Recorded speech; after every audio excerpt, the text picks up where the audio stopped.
重新给予我们的，重新给予我们的，重新给予主神，永远你掌权，你是我盼望和拯救，你是我的永生之神，我的永生之神，你不困乏，你也不疲倦，你是软弱者的帮助，患难者的安抚，你是我兴起走入隐藏是永生，你是我的永生之神，我的永生之神，你不困乏，你也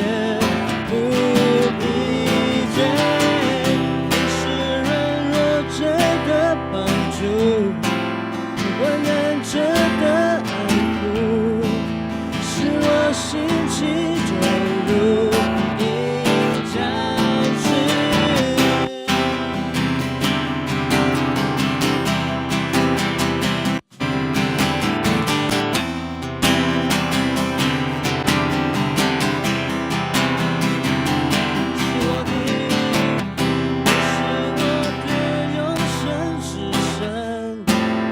我的永生之神，你不困乏，你也不疲倦，你是软弱者的帮助，患难者的安抚，使我兴起走入隐藏之。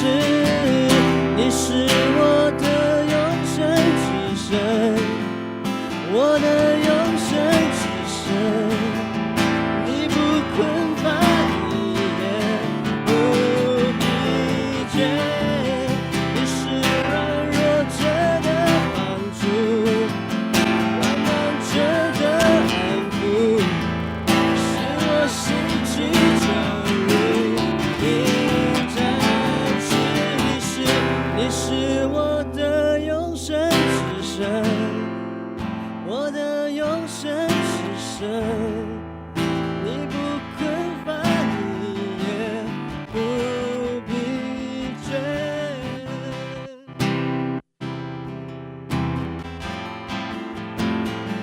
患难者的安抚，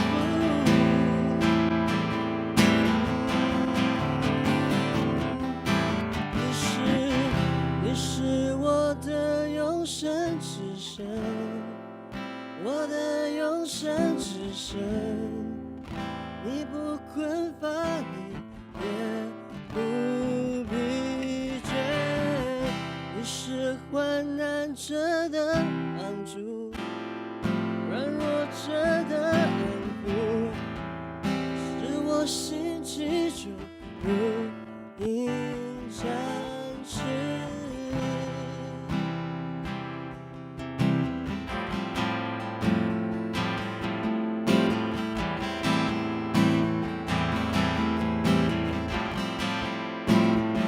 你是我的永生之神，你是我的永生之神，没有世界能给我永生。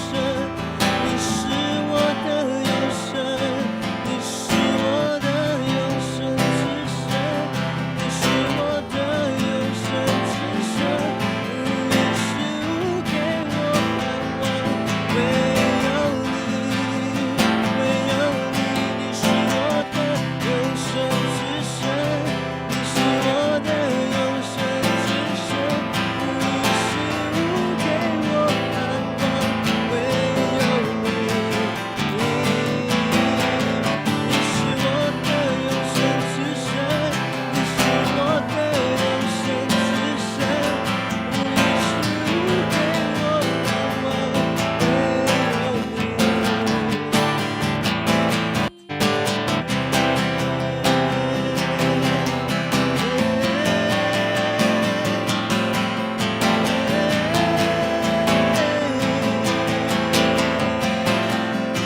海翻腾，波涛汹涌，我与你展翅暴风上空，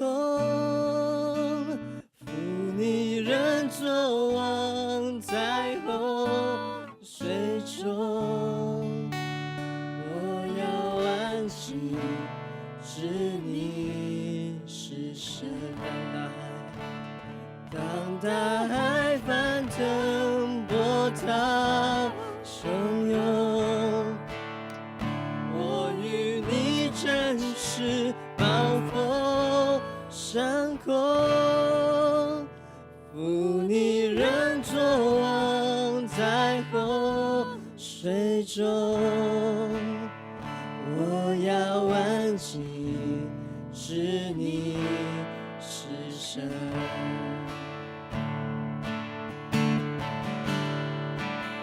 当我在翅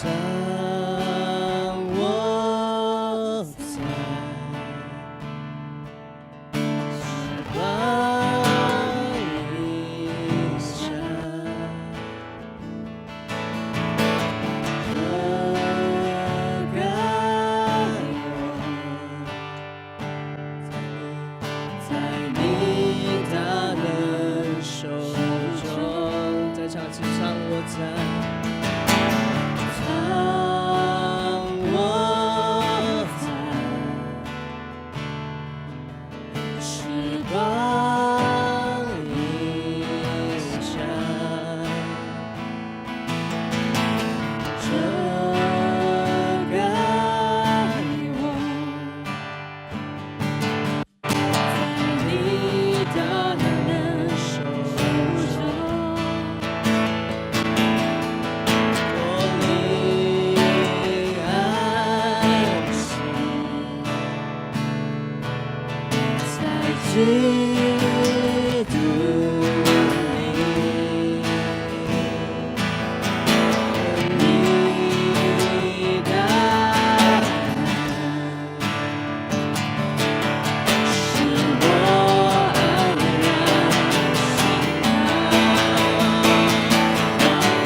我与你展翅暴风上空。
的天父，我们感谢你，让我们今天能够再一次借着这样子的特会，再次的来把你的盼望重新在我们的心里面燃起，知道我们的永生只有在你里面才能得到，知道你是我们唯一的永生的神。耶稣再次来提醒我们，让我们安静下来，当我们来领受这些讯息的时候，当我们来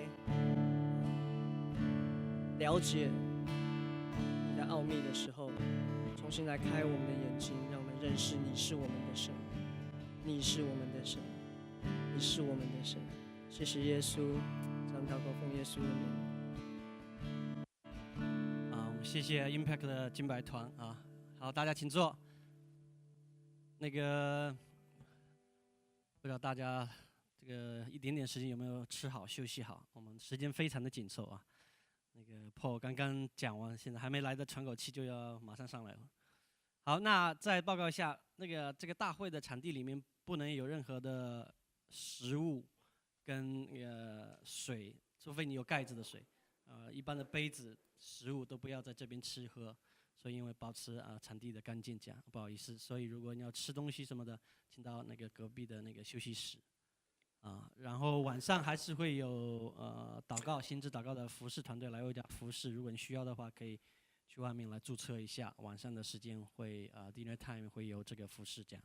好，我们不多说，我们就马上把时间交给Douglas Hamp and Paul. Let's welcome them. 好 Thank you. All right.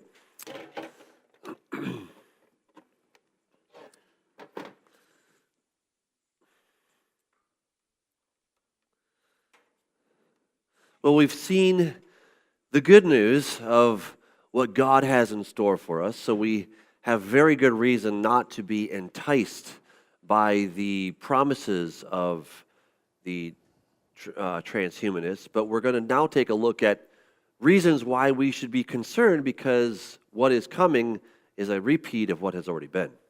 好，刚刚我们已经知道说，神所为我们所预备、所应许以后给我们的那样是何等荣耀的一个复活的景象，所以让我们可以来抵挡这个超人类所要给我们的这样的诱惑。那么，可是呢，我们再接下来我们要从进一步来看说，如果我们走超人类的这个路线呢，可能会回到圣经里面已经有描述过过去的情况，我们不想去重复这个。Now, as always, I can only share so much with you. I can only talk so fast. So if you're interested in getting more information, there have more in my resource table. You can check out those resources. 因为Douglas Hamp 他研究了非常非常多了，大家我想这几堂下来知道他对于这个科技，然后对于这个希伯来文圣经的这些经文的这种透彻的了解，可以把复杂的东西呢很清晰的呈现在我们的眼前，让我们很快速的吸收。那它的材料很多，大家可以上到网站你们可以另外去订购各方面的这些的教导。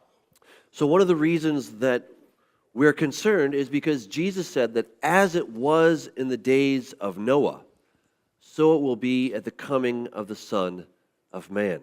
And so that begs the question, what was it like at the days of Noah?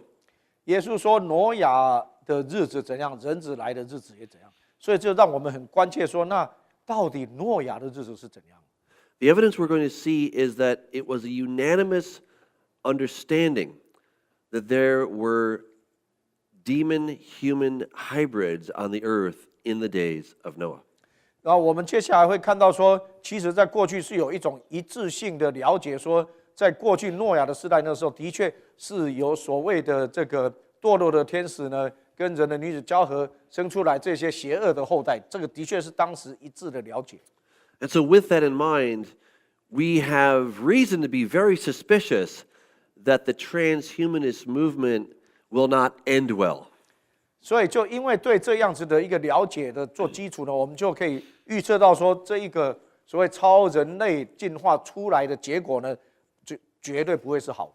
So in this part of the presentation, we will look at what has happened in the past, and in the next session, we will look at what is happening today. 所以呢，现在我们这一节我们要讲到是过去圣经里面在所提到诺亚的日子是怎样，我们来检视。经过这个了解，然后我们下一堂要讲的是现在我们所面临的又是怎样。God established the natural order at the very beginning that everything should reproduce according to its kind, according to the seed that He put in it. 所以呢，一早呢，神在创造的时候就已经界定了这个自然的秩序。那里面就是讲到要各从其类，而且要从它的那个种子里面再生出同一类的出来。So you're not to have the cross mixing of different species, especially man with animal. 所以呢，物种跟物种之间呢，不能够跨越物种之间的上帝所界定的这个藩篱。那而且特别是人跟动物之间的这个藩篱，绝对不能够越过。God considers any kind of crossing to be an abomination. 因为圣经里面讲得很清楚，当你在这两个你跨越物种跟物种之间，上帝所制定那个藩篱的时候，你把它合起来合种了以后，这个在他的眼中就叫做非常可憎恶的 abomination。Now it's a little known fact that that when a man and woman have relations, that some of the man's seed remains in the woman and it starts to change her physiologically. Say again? When a man and woman have relations, the man's seed stays in the woman and it begins to change her biology. OK， 他说这现在是想起来真的是很奇妙的事情。就是说，当一个男人跟一个女人有了这个性的关系以后，这个男人的精子呢，他在留在这个女人的这个身体里面呢，然后他会对这个女人的身体会产生生理上的变化了。They've done studies where they've done studies where women that have had multiple partners, they found that the men's seed has remained in her for her life. You mean the sperm? Yes. OK， 好，他说有这样子的这个研究啦就是说，当一个女生她有很多的性伴侣的时候，然后呢，这些性伴侣呢，她的精子呢，都还存留在这个女生的身上。So of course, this is one reason that man and beast is a big no-no. You should not have relations. 那这也就是为什么那个上帝讲清楚，人跟兽不可以受交啊。So what happened then is that in the days of Noah, we had a mixing of species that was absolutely forbidden. 那所以呢，这在诺亚的日子里面呢，所发生的就是物种跟物种之间的混种。So we're going to look at Genesis chapter 6. This is a very important passage, and a lot of people don't want to talk about this because it's too far out. It's too crazy, conspiratorial, or weird. OK， 那现在我们要看创世纪的第6章，那这些的经文呢，很多人不想去碰触它了，因为他们觉得说讲到这些的时候，真的有点天方夜谭，而且讲这时候会让人家觉得它是异端啊，或是种种的。You ever read a story to your children from the Bible about Noah's Ark? And maybe you have Noah's Ark on the walls of your church nursery? 如果你们那个，比如说教会里面的这个小孩子的房间，你可能会看到有诺亚方舟的图贴在那个房间的墙上。But this is the worst event in human history, and we've made it into a cute little kid story. 那这个实在是人类历史上一个很严重的重大的事件呢。可是我们把它简化到成为一个好像一个很好玩的童话故事一样。Think for a second, why did God destroy the world? 你停下来想一想，到底发生什么事情？神要摧毁？ Is it because people were being mean to each other? 是因为人跟人之间就是好像彼此很不好的对待他们彼此吗？ Quite often our kids' stories give us this image of people just robbing each other and not being kind, and that's why God destroyed the world. 好像我们小时候，我们很小就上主日学，就被主日学老师教说，上帝莫把这些诺亚的世代灭，因为他们彼此呢都很不好，然后以恶相待彼此，所以上帝就把他们给灭了。But there was something far more sinister that caused God to destroy the world than just people being mean. 其实这里面有更深、更多的、更广的那种的邪恶啊，所以才造成上帝决定要把他们都灭了。In fact, anything less than what the Bible records, the reason being, would make God really some kind of a monster and very capricious, just killing people because he feels like it. 所以从反过来一个角度来讲，如果不是因为有这么多的邪恶的事情到一个不可控制的地步的话，那上帝如果不是因为这样子就决定毁灭，把他们都毁的话，那这个上帝不是一个那种会暴怒，然后呢，不是真的充满怜悯的神吗？ Because we know that people have been mean to one another since Cain and Abel. 从人类犯罪以来呢，那个亚伯跟该隐开始呢，就开始凶杀、谋杀，一代一代这些罪恶的事情越来越多啊。Every culture has its history of being the perpetrator and being the victim. 就是在整个所有的文化里面呢，都有那一段时期呢，有那种很邪恶、很逼迫人，还有受逼迫的这些牺牲者都有啊。So there has to be something more than that, and we find the answer that it was the genetic mingling of two different kinds. 所以你如果只是在这样一般常态性的邪恶里面，神不会来毁灭这个世界。所以的唯一的答案就是说，在那个时代有这些的跨物种之间的超越神所设定的那个藩篱这些的东西混种。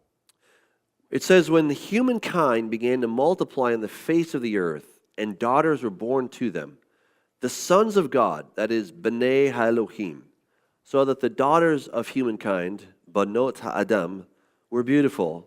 Thus they took wives for themselves from any they chose.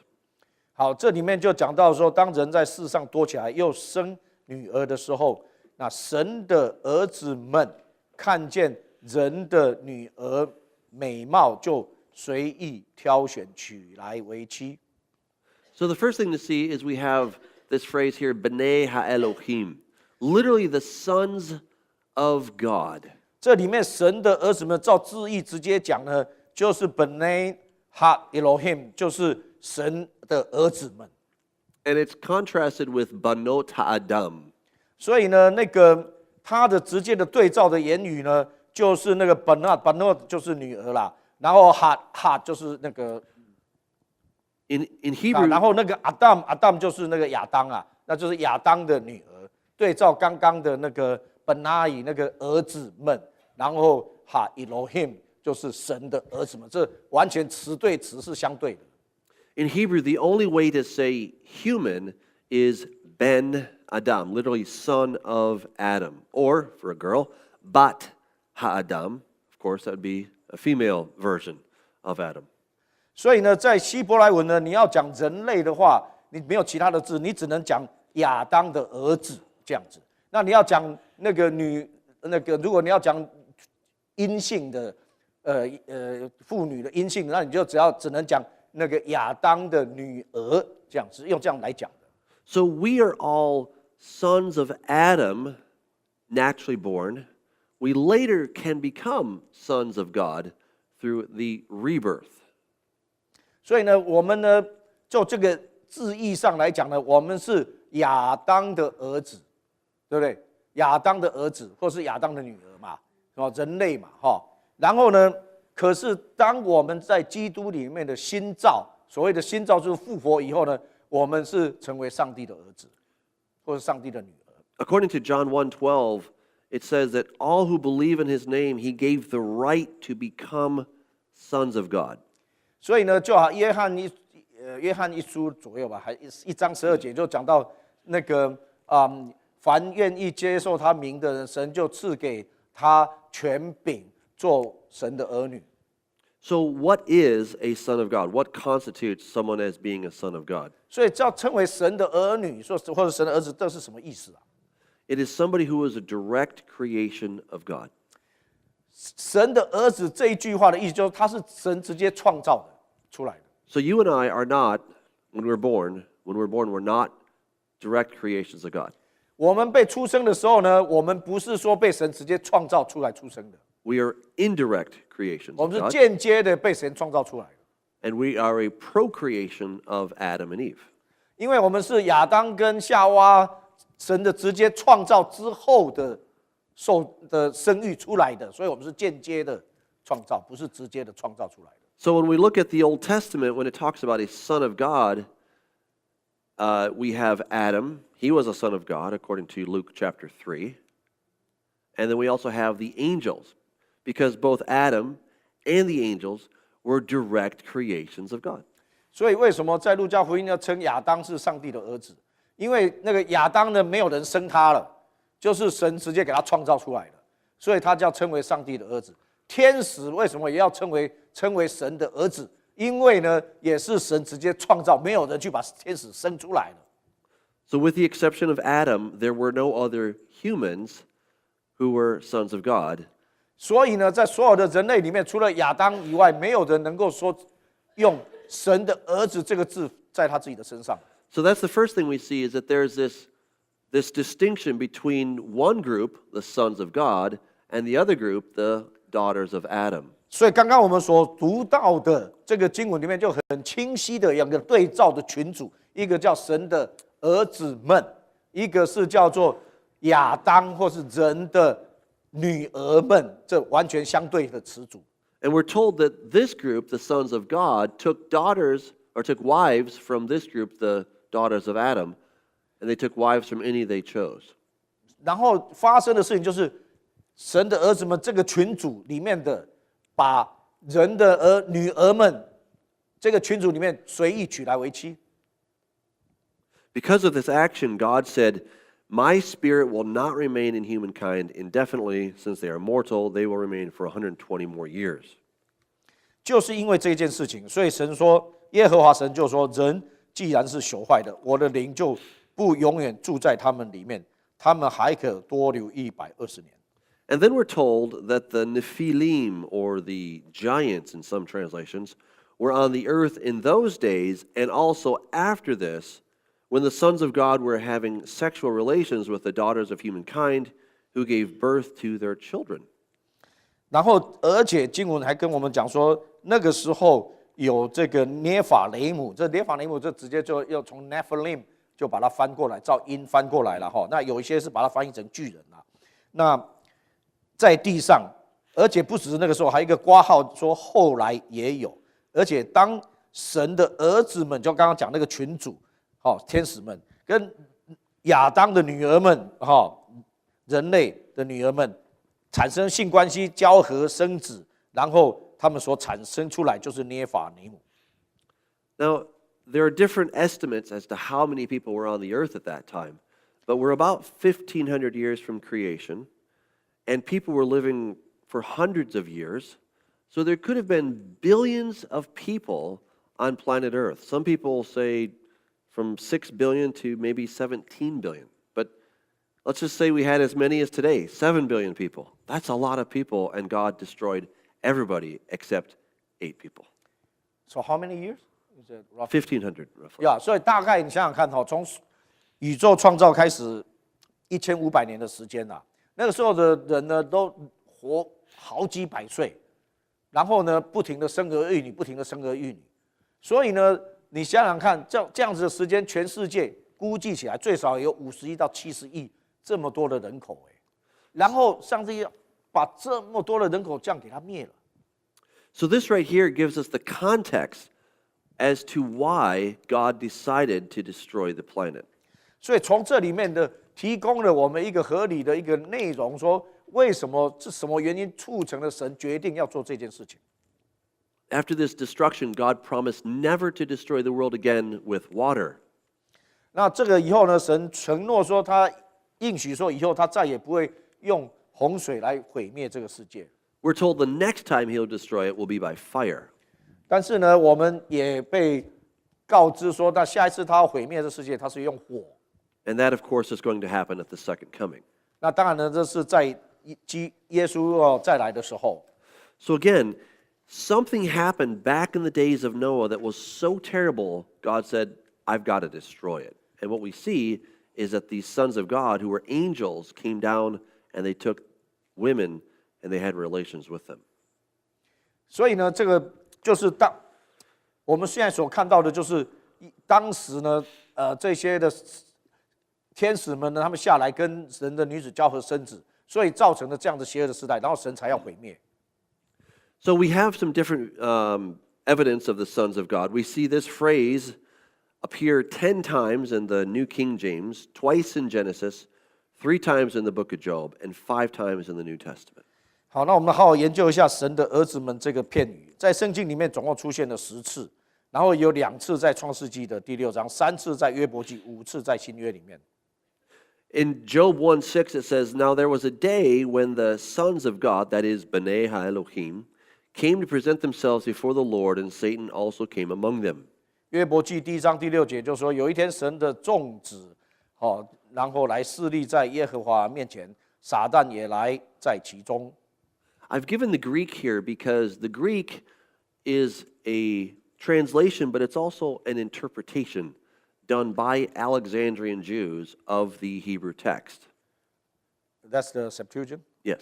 OK， 那在这里呢，牧师呢，他把那个他不是用希伯来文的原文放在括号里面，他是用那个74译本里面的希腊文把它放在里面。那这是用希腊文呢，但是因为希腊文它本身来翻译这个旧约的希伯来文呢，除了它翻译以外呢，因为那个希腊文的丰富呢，所以它同样它所选用的字里面就可以是相当程度来解读那个希伯来原文那个字义的是什么意思。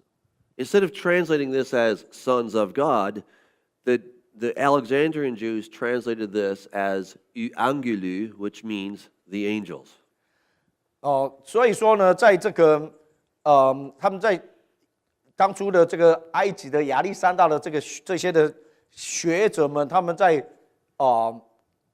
翻这个74译本的时候，他所选用的希伯来的这个希腊的字来相对等于那个希伯来文的那个神的众子的时候，他们所选用的那个字叫做 angeloi to theou， 那 angeloi 就是天使，然后那个 theou 就是神，所以就是神的天使，他选用天使这个字。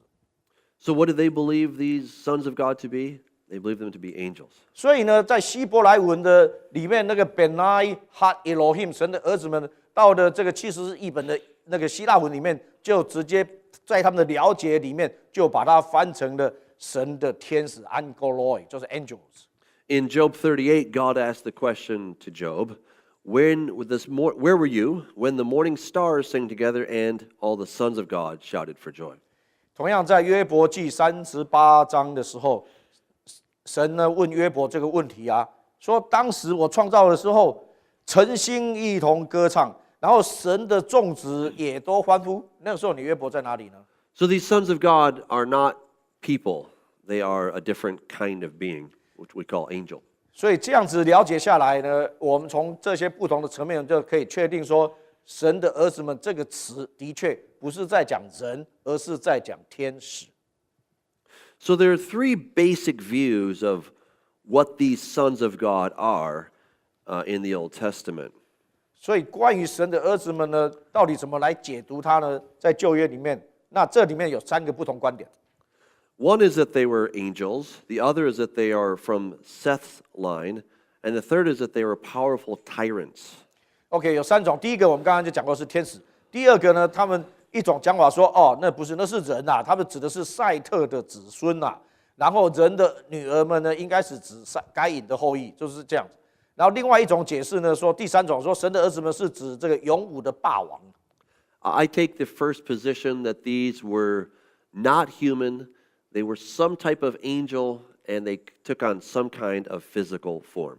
那我是个人，他是认为第一个解释才是对的，因为他们是天使，而且这些天使们呢，他们可以变了那样的形体，就直接取得人的样式。Now, at this point, people say, well, wait a second, Doug, wait. We know from the Bible that it's impossible for angels to take on physical form and to have relations with women. That's just impossible. Because we read in Matthew 22, for in the resurrection they neither marry nor are given in marriage, but are like angels in heaven. 好，在这里面我就受到挑战，因为人家就来问我说：“道格拉斯博士啊，这个不对，因为圣经这天使呢不可能呢变成人的心理，然后跟人呢跟人的女儿们呢产生这个性关系的，因为马太福音22章就讲得很清楚的时候，我们复活的时候是像天上的天使一样，不嫁也不娶的啊。” But this is not saying that it's impossible for there to be relations. It's just telling us what we in the resurrection are going to be like. 但是呢，这里面的马太福音耶稣讲的重点不是在讲说天使不可能变成取得另外一个形体，然后来产生跟人的女儿产生性关系。他不是在讲这个，他只是讲说我们复活了以后，我们的彼此之间的关系是有这样的有各个改变，没有嫁娶的关系了。Because when we look at the parallel passage in Luke chapter 20, we have a fuller expression of what Jesus was saying. 因为呢，如果以平行经文来讲，你再去参考那个路加福音20章的时候呢，你在这里面就可以得到进一步完全耶稣的解答。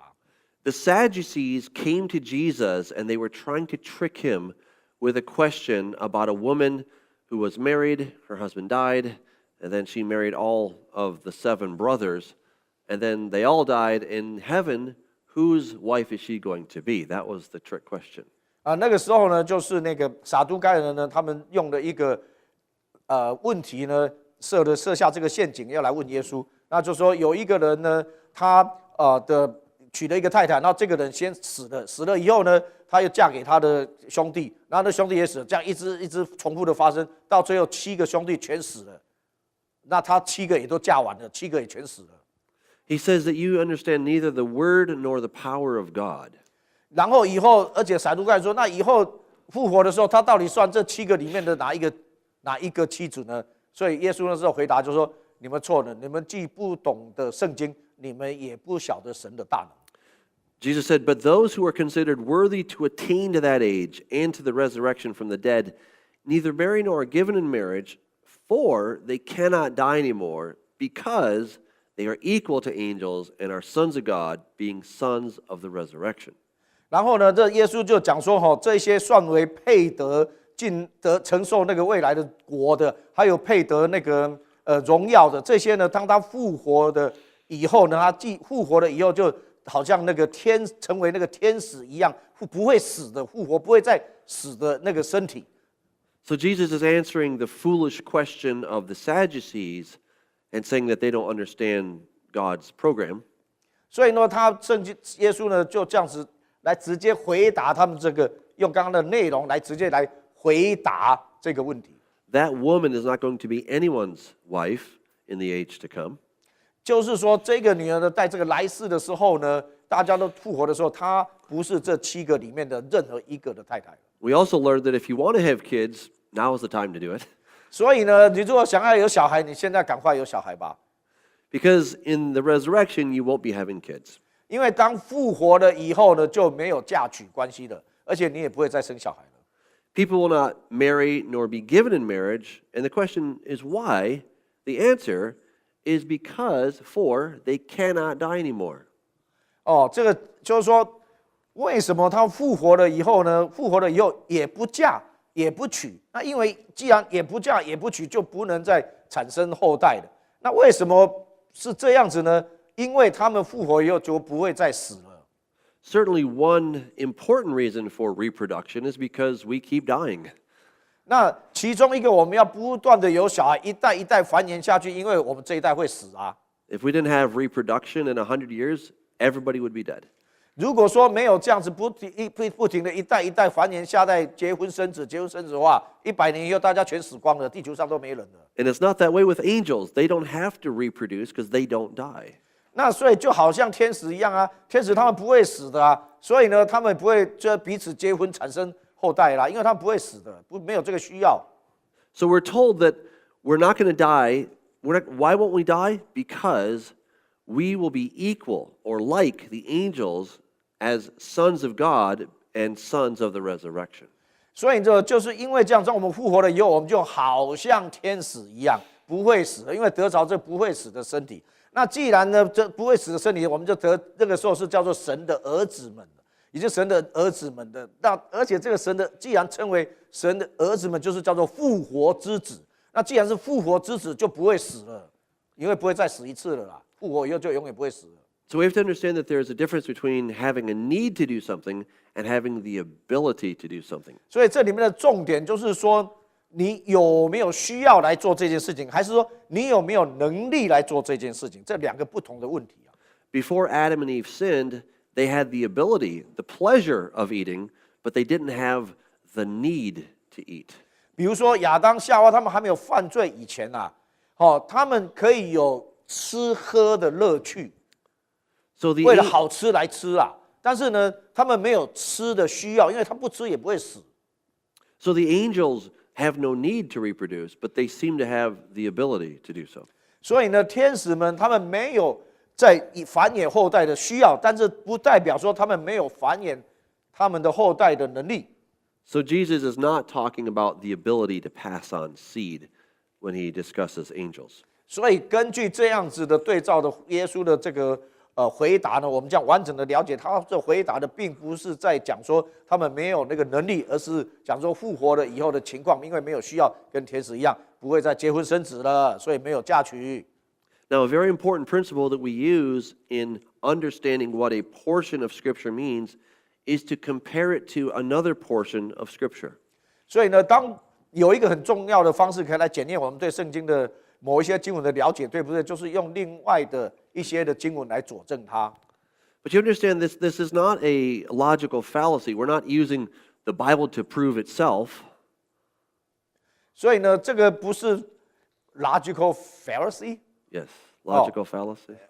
Pharisee, okay. Fallacy, faulty, something that's faulty, wrong. not Pharisee. Yeah, fallacy. fallacy. 就是不是说那个我们在寻找那个用逻辑上面的是不是有这些谬误点来检验这个圣经，而是说我们是来然后才来验证说圣经讲的对，不是这个意思。我们是圣经讲的真的是真实的，我们是用它来互相佐证的，不是用这样来讲圣经，检验圣经有没有问题啦。The Bible's not one book, but it's 66 books. 因为圣经呢不是只有一本书，它有66本书构成的。The very word Bible, Biblia, means books. 然后 Bible 这个是原文叫 Biblia 就是好几本书。We've just put it together in one easy to carry document. 所以呢，我们只是把这66本书把它编成一本，我们可以带来带去的。So when we use one book to help interpret a different book, we're getting multiple witnesses. 所以呢，当我们在读这一本书的内容的时候，我们用其他的60几本的内容来互相来印证的时候，我们就得到了所谓的证人啊，或证言啊。So the most important witness we can have is, of course, something that's sanctioned, that is declared to be the Word of God, such as the New Testament. 那所以呢，我们 You say again? One of the most important witnesses is something that God has said is His Word. OK， 那我们所需要的最重要的证言啊 ，witness 或是证人是什么？就是神放在圣经里面的这些他的话语。So let's look here at 2 Peter 2:4. God says, Peter says, for if God did not spare the angels who sinned, but threw them into hell or Tartarus, and locked them up in chains in utter darkness to be kept until the judgment. 所以在这个彼得后书里面，他第2章他要讲到说，与天使就谈到天使们犯了罪，神没有宽容，曾经把他们丢在 Tartarus 那个地狱，交在黑暗的坑中等候审判。So the first thing we learn is that there are some angels that did something that got them thrown into a very bad place, and they're kept under chains. 所以呢，这里面我们就了解说，的确呢，过去有一些天使们犯了某一种的罪，神呢就因为这样子呢，就把他们丢在地狱里面，把他的锁链锁起来，然后等到末后的审判。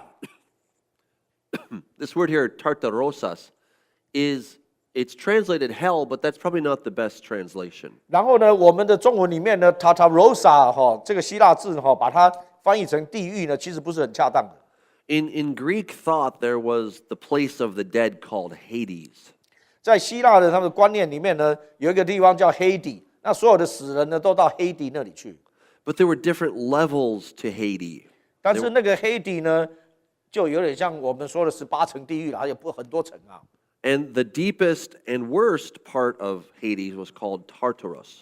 然后那很多层的最底层呢，那一层叫做 Tartarus。And just so you know that this is not some Greek thought, this is actually Hebrew, we find evidence of this in Isaiah chapter 14. 所以呢，这个呢，不只是希腊人是这么想的，其实呢，犹太人呢，我们发现在以赛亚书14章也有提到这个。In Isaiah 14, it talks about Satan being cast into the lowest parts of the abyss, of the bore in Hebrew. 因为那里面讲得很清楚，就是说撒旦会被丢到那个无底坑啊 ，abyss 无底坑里面去，那是最低最低的地方。A day is coming when Satan himself will be cast into this place. 就是在未来的那一天呢，撒旦会被丢到那里面去。I'm going to suggest that the reason he will be cast into that place is because he will commit the same sin that these angels committed. 然后呢，我是这样合理的推断的哈，为什么撒旦呢会被丢到这样子的刚刚所讲的无底坑的 Tartarus 那个最底层里面呢？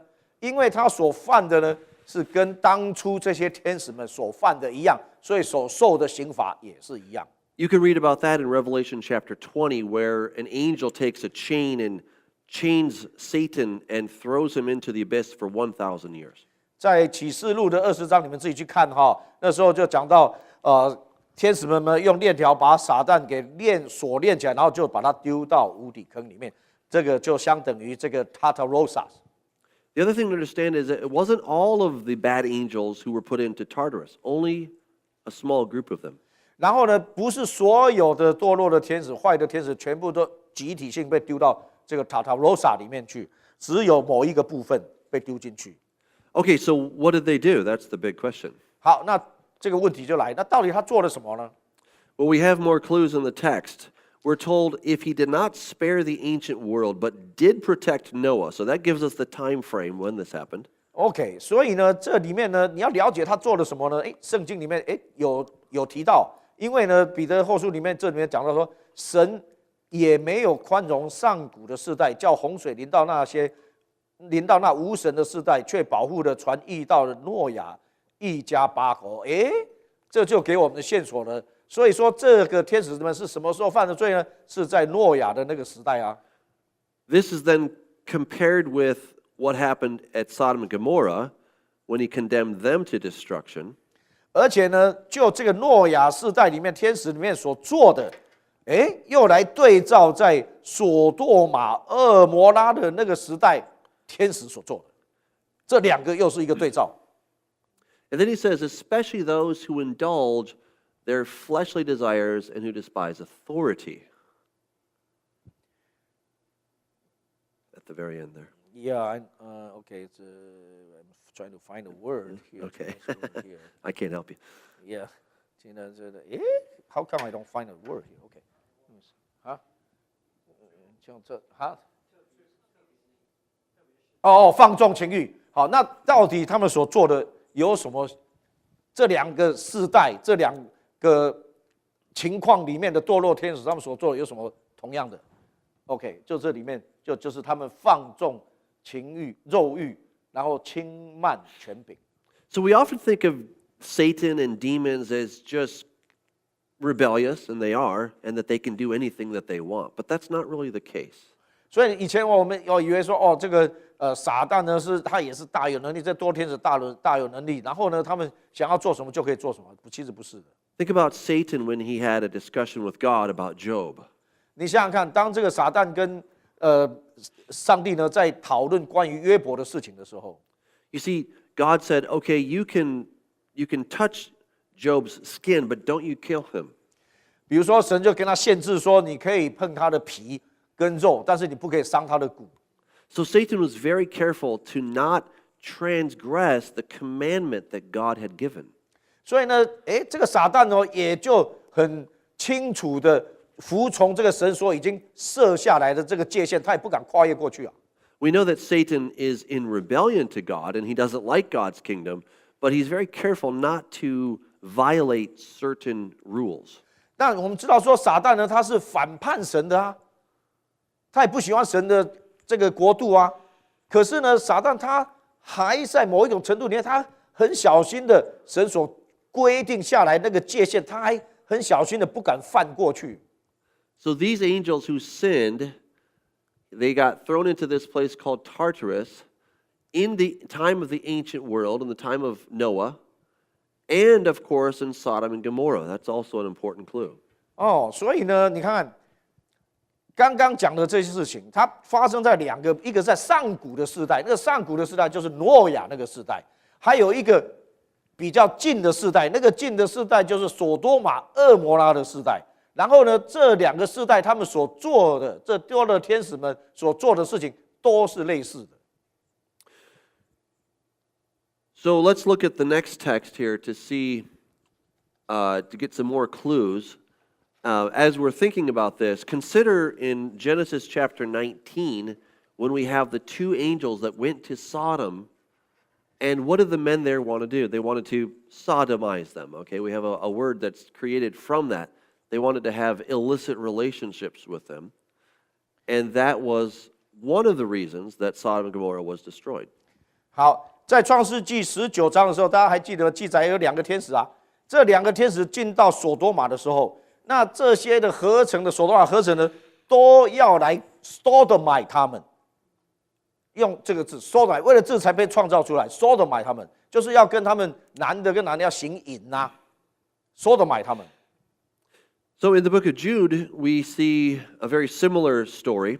He says, "You also know that the angels who did not keep within their proper domain, but abandoned their own place of residence, he has kept in eternal chains and utter darkness." 好，在犹大书里面呢，又给我们进一步的线索。他讲到这一些的天使，这些的天使呢是不守本位，然后离开自己的住处的天使。So we have these angels, and they have a particular domain or a archein. An archein is like a monarch, right? Which is we call a king. He's a single ruler. So they did not stay within their boundary of governance or where they can rule. Who can rule? The angels. Angel. OK， 所以这个本位的意思 ，arcane 的意思就是说，它是一个a single kingdom. Well, like a monarch is. A monarch, yeah. Monarch, it's the same word. OK, Yeah, monarch. yeah.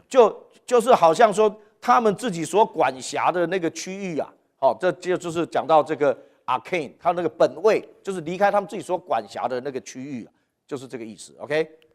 So they went and did something outside of their boundaries, what they were allowed to do. 所以呢，那个地方本来是神派定他们所管辖的那个区块，那个区域他们要在那里不能离开的，他们离开了。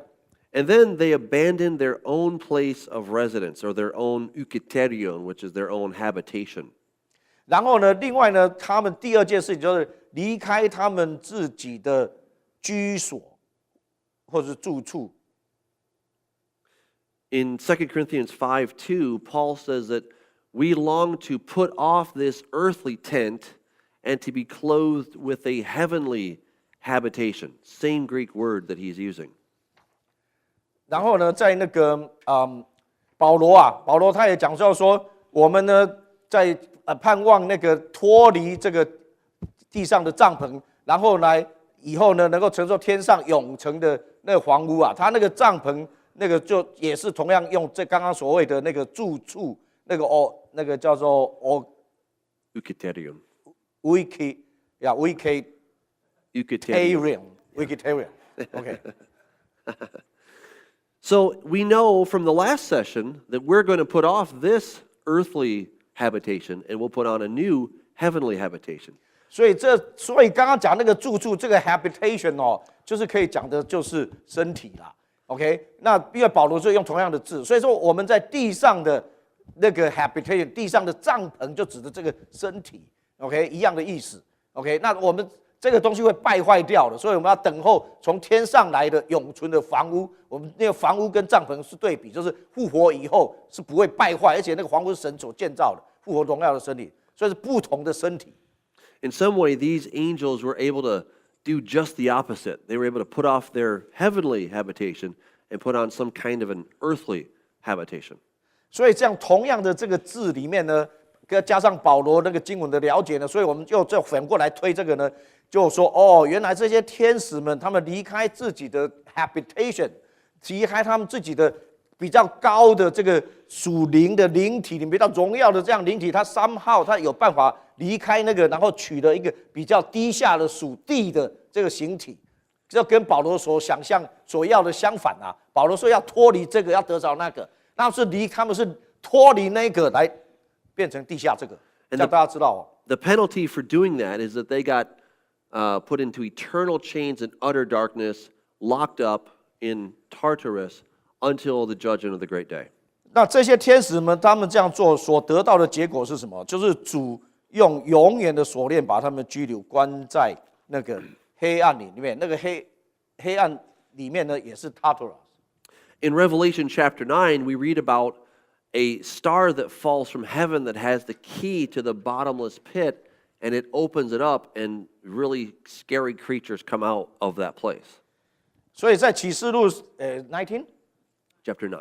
chapter 9，启示录的第9章里面，我们就看到一个天使有没有大星从天上坠落下来，然后他把怎么样，把那个无底坑就给他打开了，有没有？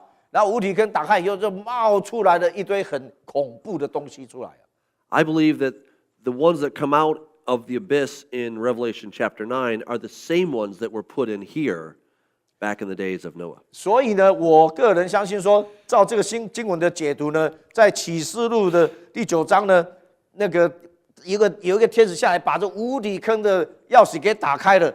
那个时候所释放出来这些邪魔妖怪啊，就是当初在这是创世纪，还有那个所多玛恶魔拉的时代，那些的邪恶的天使啊，被锁在那里，那时候被释放出来的。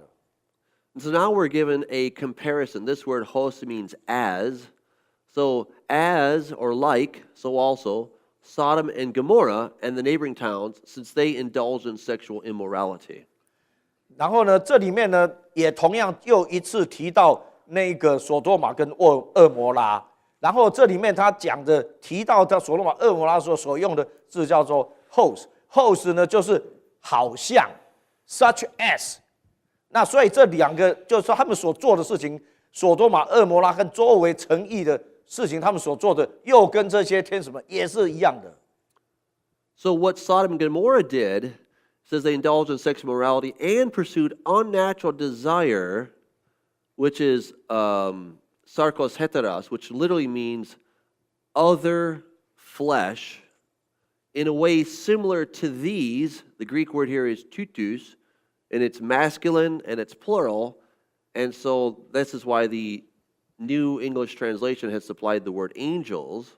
So what Sodom and Gomorrah did, they pursued this unnatural desire in a way similar to these angels.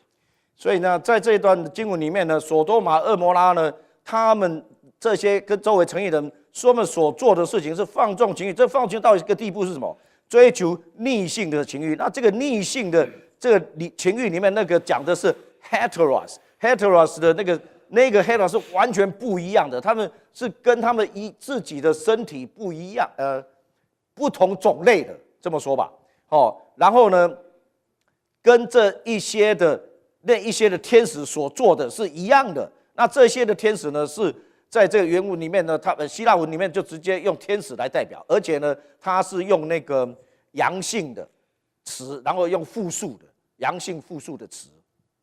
So we're told very clearly in Genesis chapter 19 what people were doing in Sodom and Gomorrah, and so now we understand what those angels were doing back in the days of Noah. 所以呢，在这里面，我们就知道说，这个所多玛、恶摩拉他们所做的呢。When you say the heteros, you mean like between the angels and the men? Is that? Yes, different flesh. OK， yeah, 所以这再把它再讲更清楚一点，就是说，所多玛、恶摩拉跟周围城邑做了什么事情？就是说他们是人嘛，对不对？可是呢，人是人体，那这个天使们呢，他们是堕落的天使们。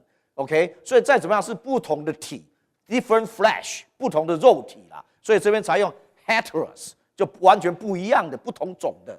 然后他们彼此又来行淫啦，这个意思啊 ，OK， 跨越了这个。好，那这样子我们就了解说，因为所多玛、蛾摩拉他们所做的这个事情呢，又同样的，刚刚那个 horse 就是 such as 把那个诺亚世代这些不守本位的天使所做的，经过如同所多玛、蛾摩拉，所以我们就知道说，这样推回去就知道，这个诺亚世代这些堕落天使所做的也是这样。So, what they did is they broke the principle that God established in the beginning that everything was to reproduce according to its own kind.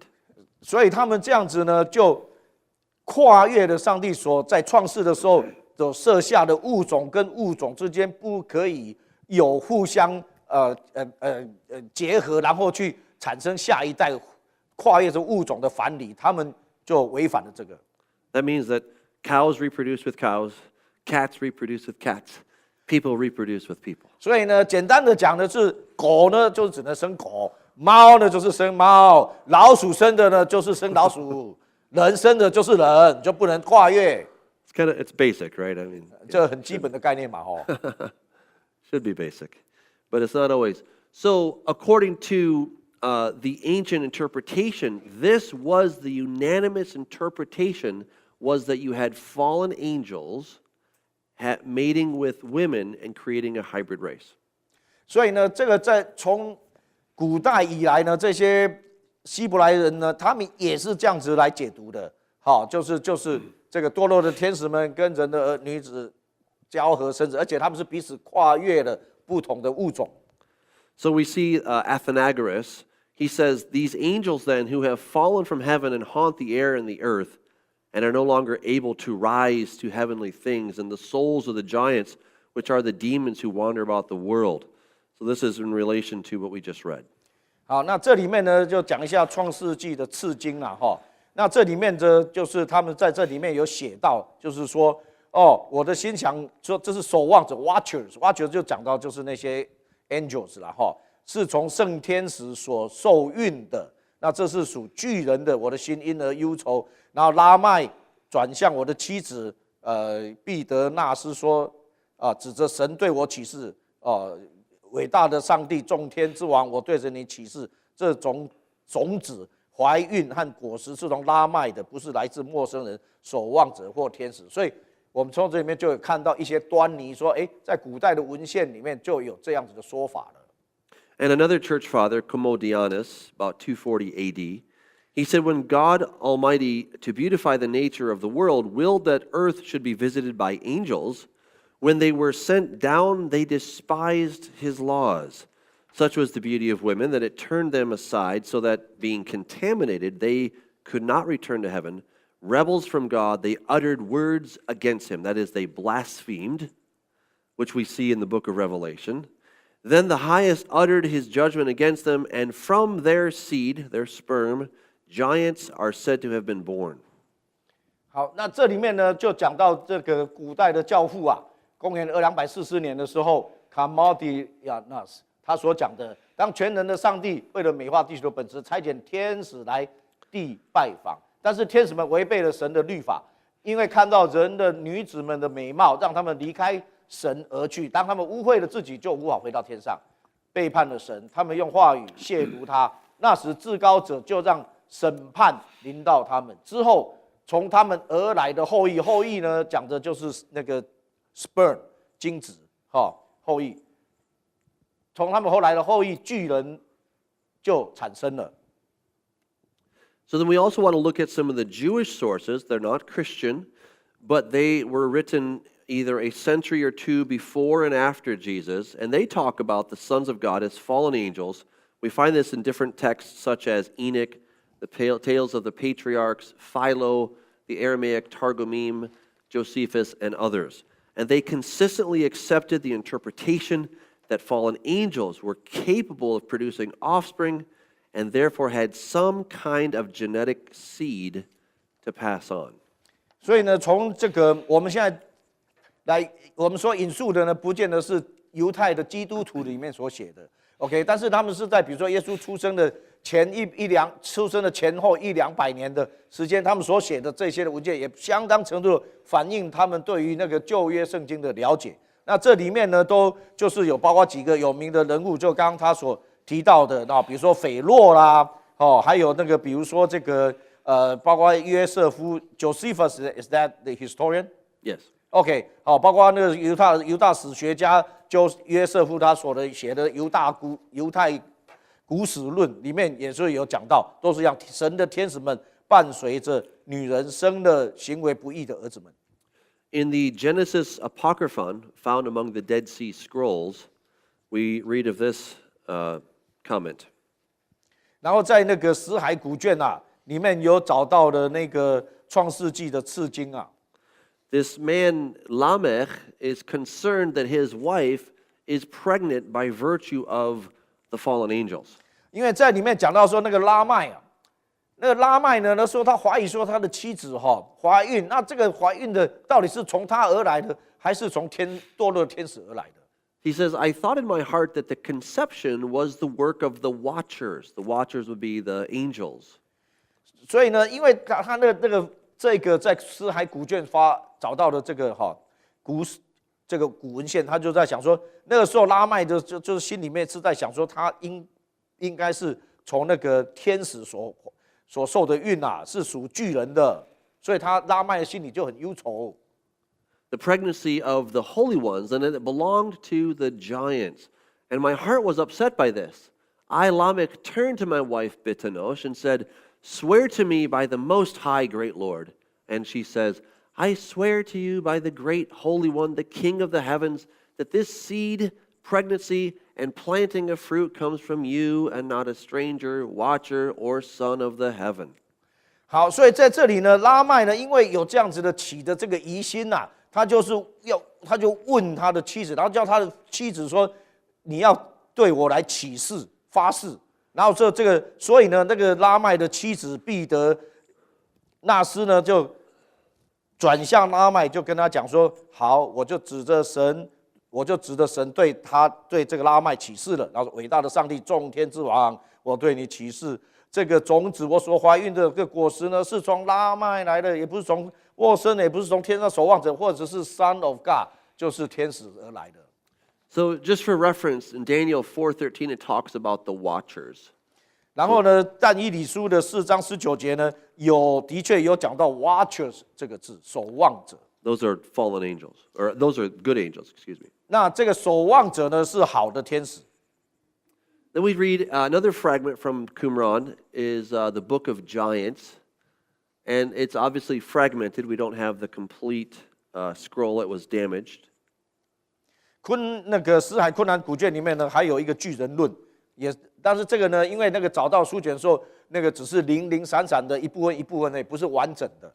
So it's talking about these fallen angels that they defiled, they begot giants, monsters, and they begot, and behold, all the earth was corrupted with its blood and by the hand of something, giants, which did not suffice for them, and they were seeking to devour many. The monsters attacked it. 好，从那个找到的这一些存下来的片片段段的，还是可以片片段段的解读它里面所写到的，所以它不连贯，但是你可以片片段段的看到，比如说他们玷污啊，比如说他们生了巨人和巨物，比如说他们看啊，全地败坏，然后他们的血液跟手，然后巨人并没有足够什么什么的，然后他们正在寻找更多的去吞吃。然后怪物攻击了他，像这样子。Talks about monsters, corruption. The earth grew corrupt from the angels, and they caused great corruption in the earth. 好，所以这里面呢，继续又讲到那个 monster， 不是怪物，是讲到巨物 monster， 就巨物啊，巨大的巨物了哈。然后有讲到肉体，然后呢，他们将会兴起，然后他们继续的败坏下去，然后呢。到最后，这些从天使们在最后将灭亡跟死亡在全地上充满了败坏，你都看得到这些字。In Genesis chapter 6, God says that he was grieved in his heart because all flesh had corrupted their way. 创世纪第6章呢，里面讲到神呢，耶和华神呢，一看全地都败坏了，然后他心里面充满忧伤，因为凡有血气的都败坏了。So that corruption may not be simply making bad choices, but it's actually a genetic corruption. 所以这个败坏不是说你做了错误的选择，行为上的败坏，这个败坏包括了那个物种基因上的败坏。When we compare the book of Enoch to Genesis chapter 6, we have the same story. We have the angels, the sons of heaven. They cohabitated, and the women conceiving brought forth giants. 然后呢，我们如果看那个以诺传，以诺传跟那个创世纪第6章所讲的呢，又更多的那个吻合之处啦。所以，很多人认为说那个圣经有很多也是从这个以诺传引述过来的哈。那这里面就有讲到这个人的儿子们不断繁衍生子，又生女儿美目，天使就是天堂之子们之类，跟他们同居啊，还有这里面讲到教他们邪术、咒语这些黑暗的知识都是从那里而来的。这个就是跟那个光明会 Illuminati 最早的起源有关系哈。然后这里分割、调控物种基因这些生下巨人这些。When we consider Philo, Philo was a contemporary of the Lord Jesus. He lived in Alexandria, Egypt. And he talks about the angels of God. They saw the daughters of men. They took them. And he says those beings whom other philosophers call demons, Moses usually calls angels. 好，那这个斐洛是跟耶稣同一时代的。然后那时候他是住在那个埃及的那个亚历山大那个地方。那是一个很有名的学者。那他也是这么写的哈。对创世纪的解释，他是说神的儿子们看见人的就是6章2节这个的解释，就是这些灵体被其他哲学家呢称为邪灵 demonic 啦哈，邪灵。那摩西称他们为天使，他们的灵在空中运行。那 He goes on to say that these giants were sprung from a combined procreation of two natures, namely from angels and mortal women. 然后他进一步的解释说，这一些的巨人是怎么产生？这些巨人是由2种不同的物种所结合出来的，就是从多了的天使，天使本来不会死的嘛，然后呢，再从这个会死的 mortal woman， 会死的人女人，然后结合出来产生的。Josephus talks about this as well. He says, they saw that they were very numerous indeed, and giants of exceeding tallness with absolutely gigantic bodies, both as to their magnitude and their strength. Excuse me, Philo, my bad. Yeah, sorry. 所以这个斐洛继续又讲到说，他们就是讲到摩西啊、耶稣亚那个时代，他们的确看到众多的巨人啊，那巨人有特别高的身量和特别巨大的身体。And here's Josephus. He says, many angels of God accompanied with women begat sons, and these are what the Greeks call giants. 好，然后这个是约瑟夫啦，就是史学家约瑟夫他所记载，神的儿子们不是伴随着女人，就是跟他们那个产生性行为啦，然后生了行为不义的儿子们。Now William Whiston, who is the translator of Josephus, he said that this notion that the fallen angels were in some sense the fathers of the old giants was the constant opinion of antiquity.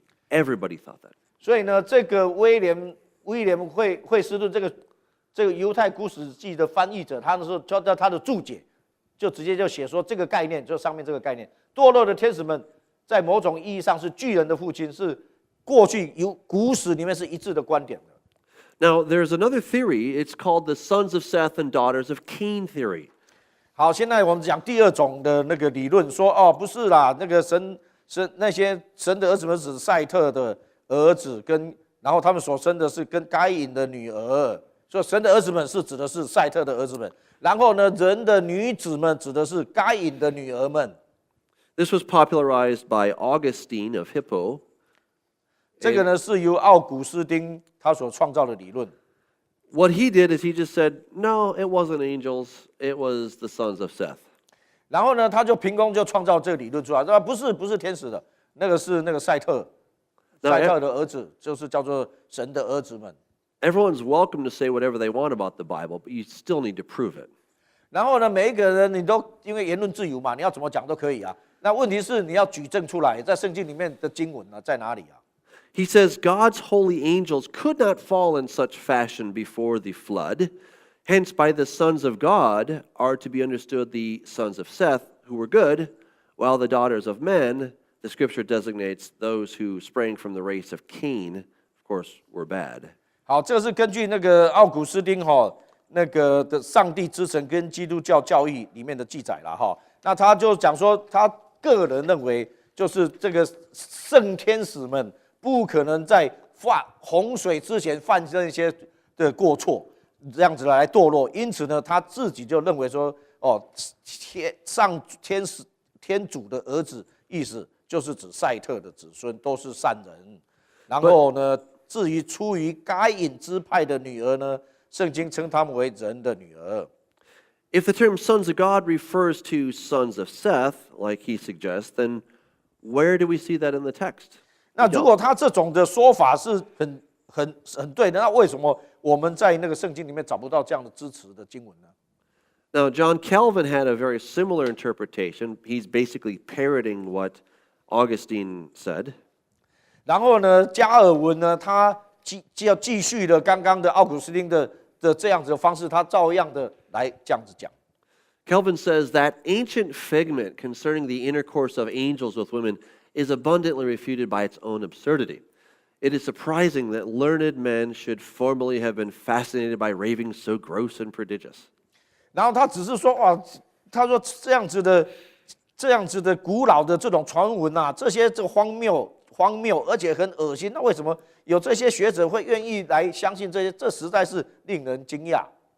Moses then does not distinguish the sons of God from the daughters of men because they were of dissimilar nature or of different origin, but because they were the sons of God by adoption, whom he had set apart for himself, while the rest remained in their original condition.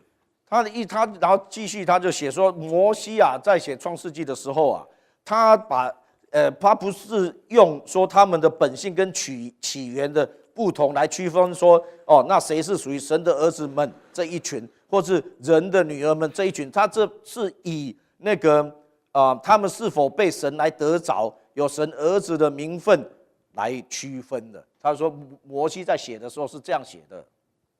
So Calvin goes on to say that they weren't big because they were tall, it's just they were big on being really bad.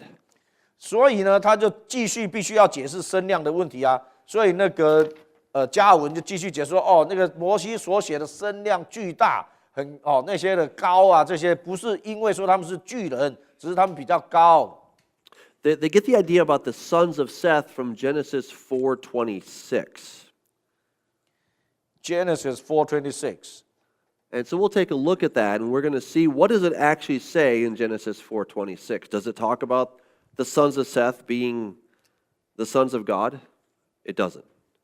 OK， 那所以呢，那我们要检验加尔文啊，这个奥古斯丁他们讲的对不对呢？我们就回去看创世纪啊，创世纪4章26节的时候，到底有没有这样子说啊 So what the text says is that Adam knew his wife again, and she bore a son and named him Seth. And as for Seth, to him also a son was born, and he named him Enosh. Then men began to call on the name of the Lord. 好，在那里面讲到说，那个亚当和妻子同房，然后他就生了一个儿子，然后他给他取名叫赛特，然后赛特也生了一个儿子，就给他取名叫以挪士。那时候人才开始呼求耶和华的名。Now, when you read this, you'd think that, well, things were going bad, and then suddenly they got good because everybody started calling out to the name of God. But that's not the case.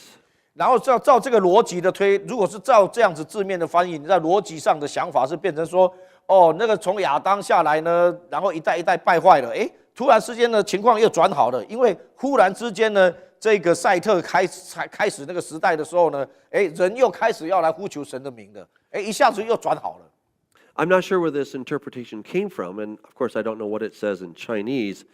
But Says the same thing. Does it? Okay. Yeah. All right. All right. Well, that's good to know. Yeah. All right. So it says something quite different, and I want to just kind of take you through this step by step. 所以呢，像刚这样传统上面的这个翻译呢，这是这是不合适的，不对的。现在Doug就要帮我们把它清楚的解开来。Now we know that God's name is sacred. He considers it to be most holy. 所以呢，我们知道神呢，他的名是圣的。He tells us not to take his name in vain. 然后就说不要呢亵渎他的名，或者是妄称他的名。But Adam and Eve knew his name from the beginning. They knew the name Yehovah. 那亚当夏娃呢，一早就知道他的名字叫做耶和华，Yehovah。And what happened is we go from a state of perfection to a state of things getting worse and worse and worse until the flood.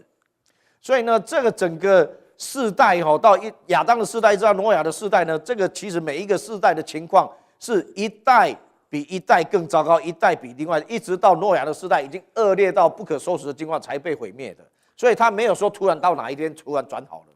So the actual Hebrew says, "Az huchal likro b'shem Yehovah" is what it says in the Hebrew. "Az huchal likro b'shem Yehovah." I don't know. OK， Yeah, that's right there. 哦 ，OK， 好，所以在这个字照希伯来文的原文原文的解读呢，里面呢，从那时起用耶和华的名来称呼的行为才被开始。So it doesn't say men started calling on God's name. It actually says, then was the name of the Lord profaned. OK， the translation is different. OK, hold on. It's begun the calling by with the name translation mine. So that's your translation. That's my translation, yes. OK, That's one translation. one translation. Yeah. At the top. I'm going to give another one on the next slide here. Calling, then was begun. The calling by the name. Right, so calling is actually our subject. Calling on God's name was begun. That's one possible translation. 所以照他对那个希伯来文的了解呢，照那个字义上的解读呢，就是说那个时候的确就是 calling by the name of Yehovah， 就是说称呼是把神的名用耶和华这个名字来称呼他，那个时候才开始。这个又就不太对了。Okay. Part of the challenge with this word huchal is that it can in one pattern in Hebrew, it can mean to begin, but in all of the other patterns, in the vast majority, it means to profane.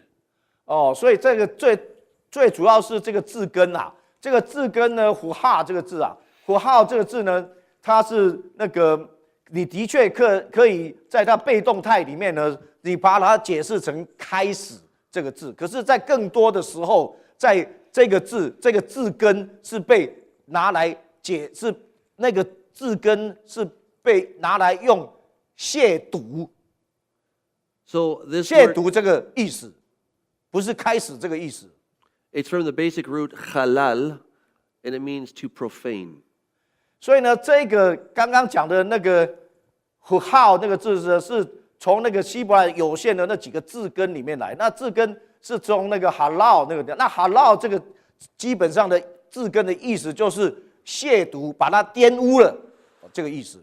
So I propose a different reading, which is then calling by the name of Yehovah was profaned. 所以呢，你如果是采用这个字根里面的这个玷污亵渎的这样子的解读的时候呢，那你就会把它解释成说，那个时候称呼耶和华名这个动作称呼耶和华名这个动作，那个时候才被亵渎，才被玷污了。So now we see a downward curve. We see perfection with Adam and Eve, then we see the murder of Cain or Abel, and then we see people beginning to profane the name of the Lord, and then we see fallen angels coming, mating with women, the Nephilim and the flood. 所以呢，其实呢，如果我们对照当时的世代一代一代下来的，其实应该是这样，就是说那个亚当夏娃堕落了以后呢，亚伯跟该隐啊，这个谋杀就开始了。然后呢，再下来情况越来越恶劣，以至于说到最后是连耶和华的名都被亵渎了。啊？哦，然后再下来，洪水来到了。And this interpretation is supported by the Aramaic Targumim, which says that, and to Sheth was born a son, and he called his name Enosh. Then in his days, the sons of men desisted, chalu is the Aramaic, or stopped, from praying in the name of the Lord.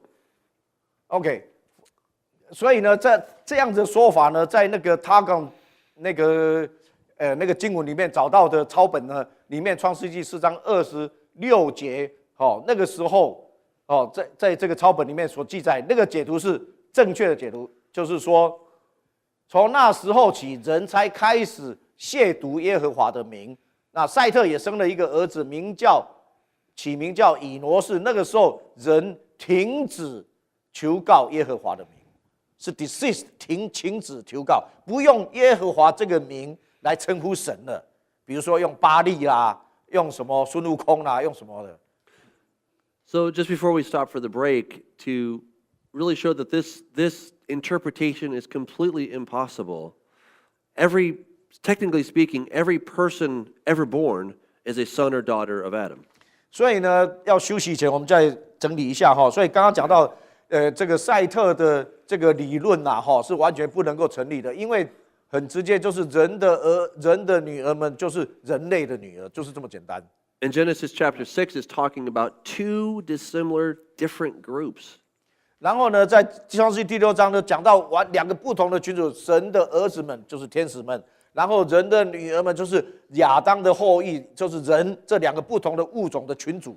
You have the daughters of Adam on the one hand and the sons of God on the other. 所以呢，你有两个虽互相对照的词组啊，比如说神、亚当、儿子、女儿。And then to suggest that the daughters of men were in fact the daughters of Cain is not found in the text. 所以呢，完全你找不到那个奥古斯丁啦，这个另外那个谁讲的就是那个说这个人加尔文啊，他们说的人的女子指的是赛特的女儿，这完全一点经文的佐证都没有，找不到。And to suggest that the sons of God were the sons of Seth is also not in the text. 同时呢，又讲说这个神的儿子们就是指赛特的儿子们，这个你也同样找不到经文的佐证。So we're left with only one possibility, which is that the sons of God were fallen angels. Well, they started good, but they got bad. And they then took the daughters of man, and they had this relationship which created this hybrid race. 所以呢，正式的真正的正确的解读只有剩下一种，就刚刚我们说的，神的儿子们就是堕落的天使们，人的女子们就是亚当的女儿们，就是人的女子，就是人类，然后交合生子，那产生了这些的跨越混种以后出来的这个邪魔后代。When we come back, we'll answer the question: just who were these Nephilim? 好，然后我们休息片刻，等一下回来的时候要跟大家解读，那到底这个 Nephilim 涅法雷姆到底他们是谁？太精彩了啊！好，那我们休息，很快的休息几分钟的时间，那我们马上回来，好不好？我们接下来就继续下一场，请不要在这里吃东西或者是把水。And plus, you know, it's a Greek 尽量 and 就是 Hebrew 在外 and 面 English 在 and 旁边 Chinese. 休息室，谢谢。water 有水盖的也可以。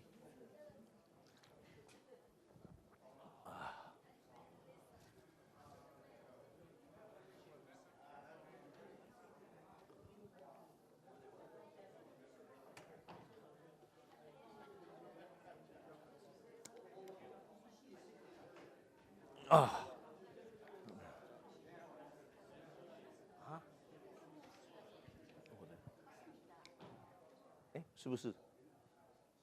对，我看一下后面的壳就知道。不是，这不是我的。要不 take turn 一下，我看你已经快要最后一滴 juice 全部都 squeeze 出来了。还行，靠，因为这些我研究过，所以那个比较快。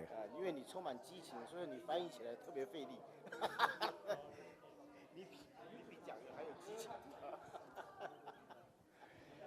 因为这些东西都不容易啊，这些说要听这些东西真的是不容易啊。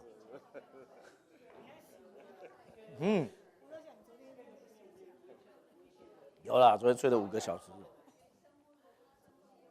像麦克路他最新的发现是什么？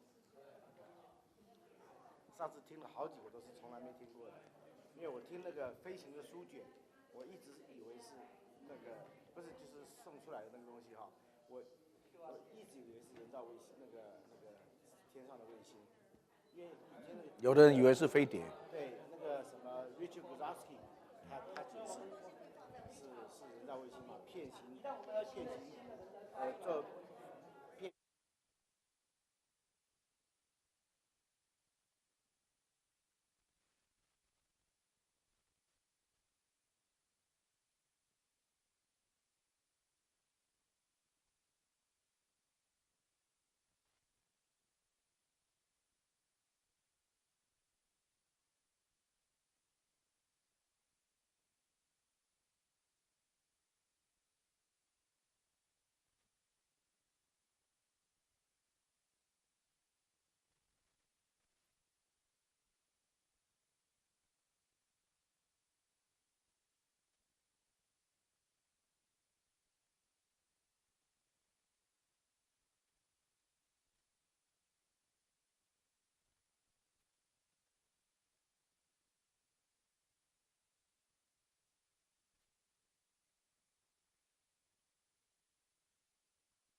好，那个在外面的弟兄姐妹，我们可以陆续回归。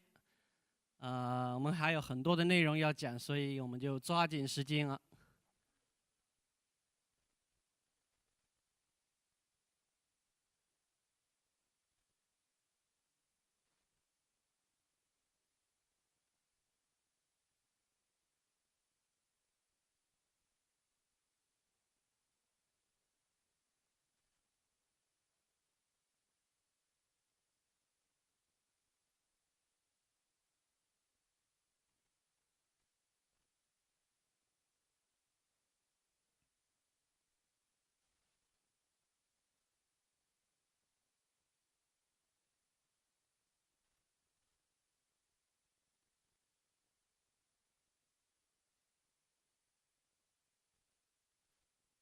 那个刚才有一些弟兄姐妹问说，在中国大陆怎么得到这些方面的我们末世先锋的消息？我们的 schedule 后面有这些WeChat 跟 Line 的微信跟 Line 的一些 QR code， 这是我们的公众号，你都可以 scan follow 在我们的末世先锋。我们末世先锋会定期的发布一些末世烽火台的一些音频的文章啊、音频啊，都会透过这个公众号来发布出去。所以如果你在中国大陆有一些基督徒想要follow 我们的话，你可以就把这个 QR code 照个相发给他们，他们就可以follow 我们的一些讯息，这样我们会定时发布这样。好，不多说，我们就赶紧就马上开始这个这接下来的信息。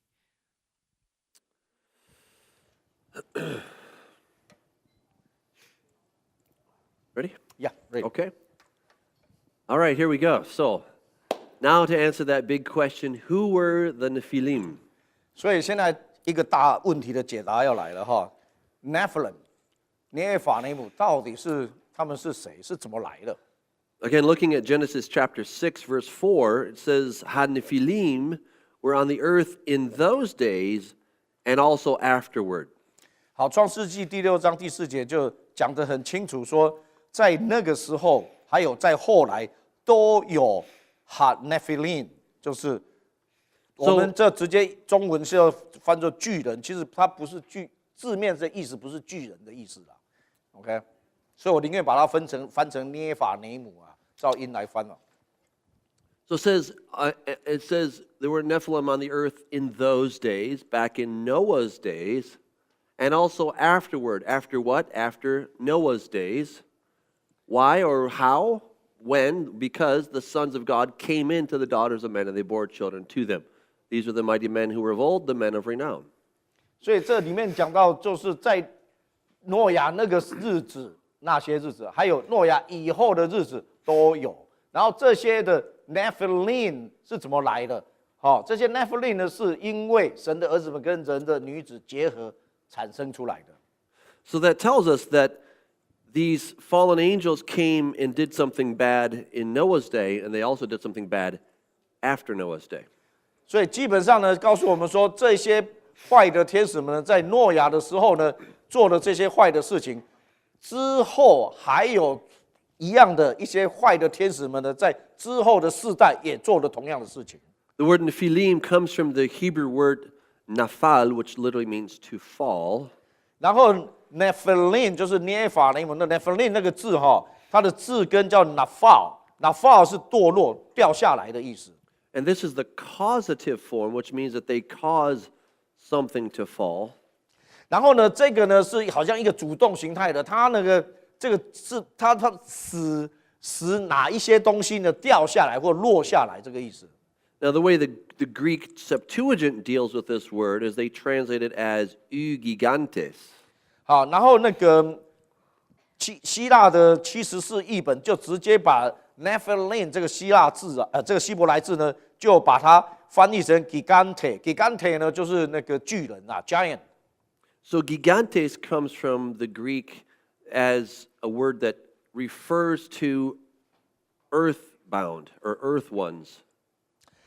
所以呢，其实在当时的74译本呢，他选用这个希腊字 gigante 呢，它是直接跟那个希伯来字那个 Raphael 落下来、掉下来，这个是直接相关联的字义上面。You know this word like geography, geology.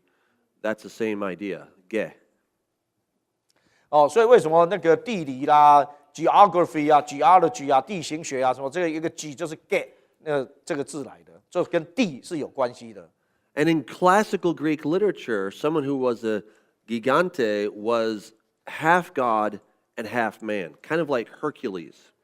OK， 所以呢，在那个古希腊文里面，你讲 gigante， 它不是巨人，不是 giant 那个意思，它讲的是那个半神半人这样子混种的生物的。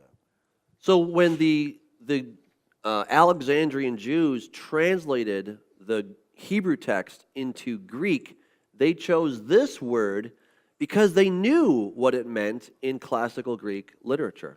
那为什么当初他们翻译的时候，这个学者们他会选用 gigante 这个字来古典的希腊字来翻译希伯来 Nephil 这个字呢？因为他们知道说这个 gigante 所代表的含义跟这个 Nephil 是相类似的。So this becomes a very important point of interpretation by a very ancient source. 然后这关于这个关键点的了解呢，就能够帮助我们对那个古的文献里面所使用的字有正式比较好的一个解读啦。然后那个 Nephil 它是还有那个 earthborn，there's also earthborn， right？ Yes. Nephil， 所以那个那个 Nephil 这个字啊，还有那个地土这个地啊，土啊这个意思，地这个，因为这是下面的意思 ，OK？ 所以那个才讲那个 gigante 那个 g 啊，就是到后来就变成 geography 啊 ，g 那个跟地是有关系的，所以 gigante 跟 Nephil 还有跟这个地有关系，就这样。So what the Alexandrian Jews were doing when they translated it with this word is they were really saying there were half God and half men people on the earth in those days and also afterward. 好，那所以呢，用 gigante 这个字来了解，就是当初他们这些希伯来的学者，他们也知道说要选用 gigante 这个字，然后这个字呢，因为那个古希腊字 gigante 就是代表半神半人的生物。Now, the word Nephilim only appears twice in the entire Hebrew Bible. Nephilim 呢，这个字呢，只有在希伯来文的圣经里面出现2次。But if you think back to your mathematics class, you remember that if A equals C and B equals C, then A equals C. 所以呢，但是呢，如果你了解 ，OK， 好，那就是讲一个简单。如果说数字学里面 A 等于 C，B 又等于 C 的话，那就是 A 等于 C 嘛，有没有？ So we're going to apply a little bit of mathematics to this and discover that there were lots of different names for Nephilim.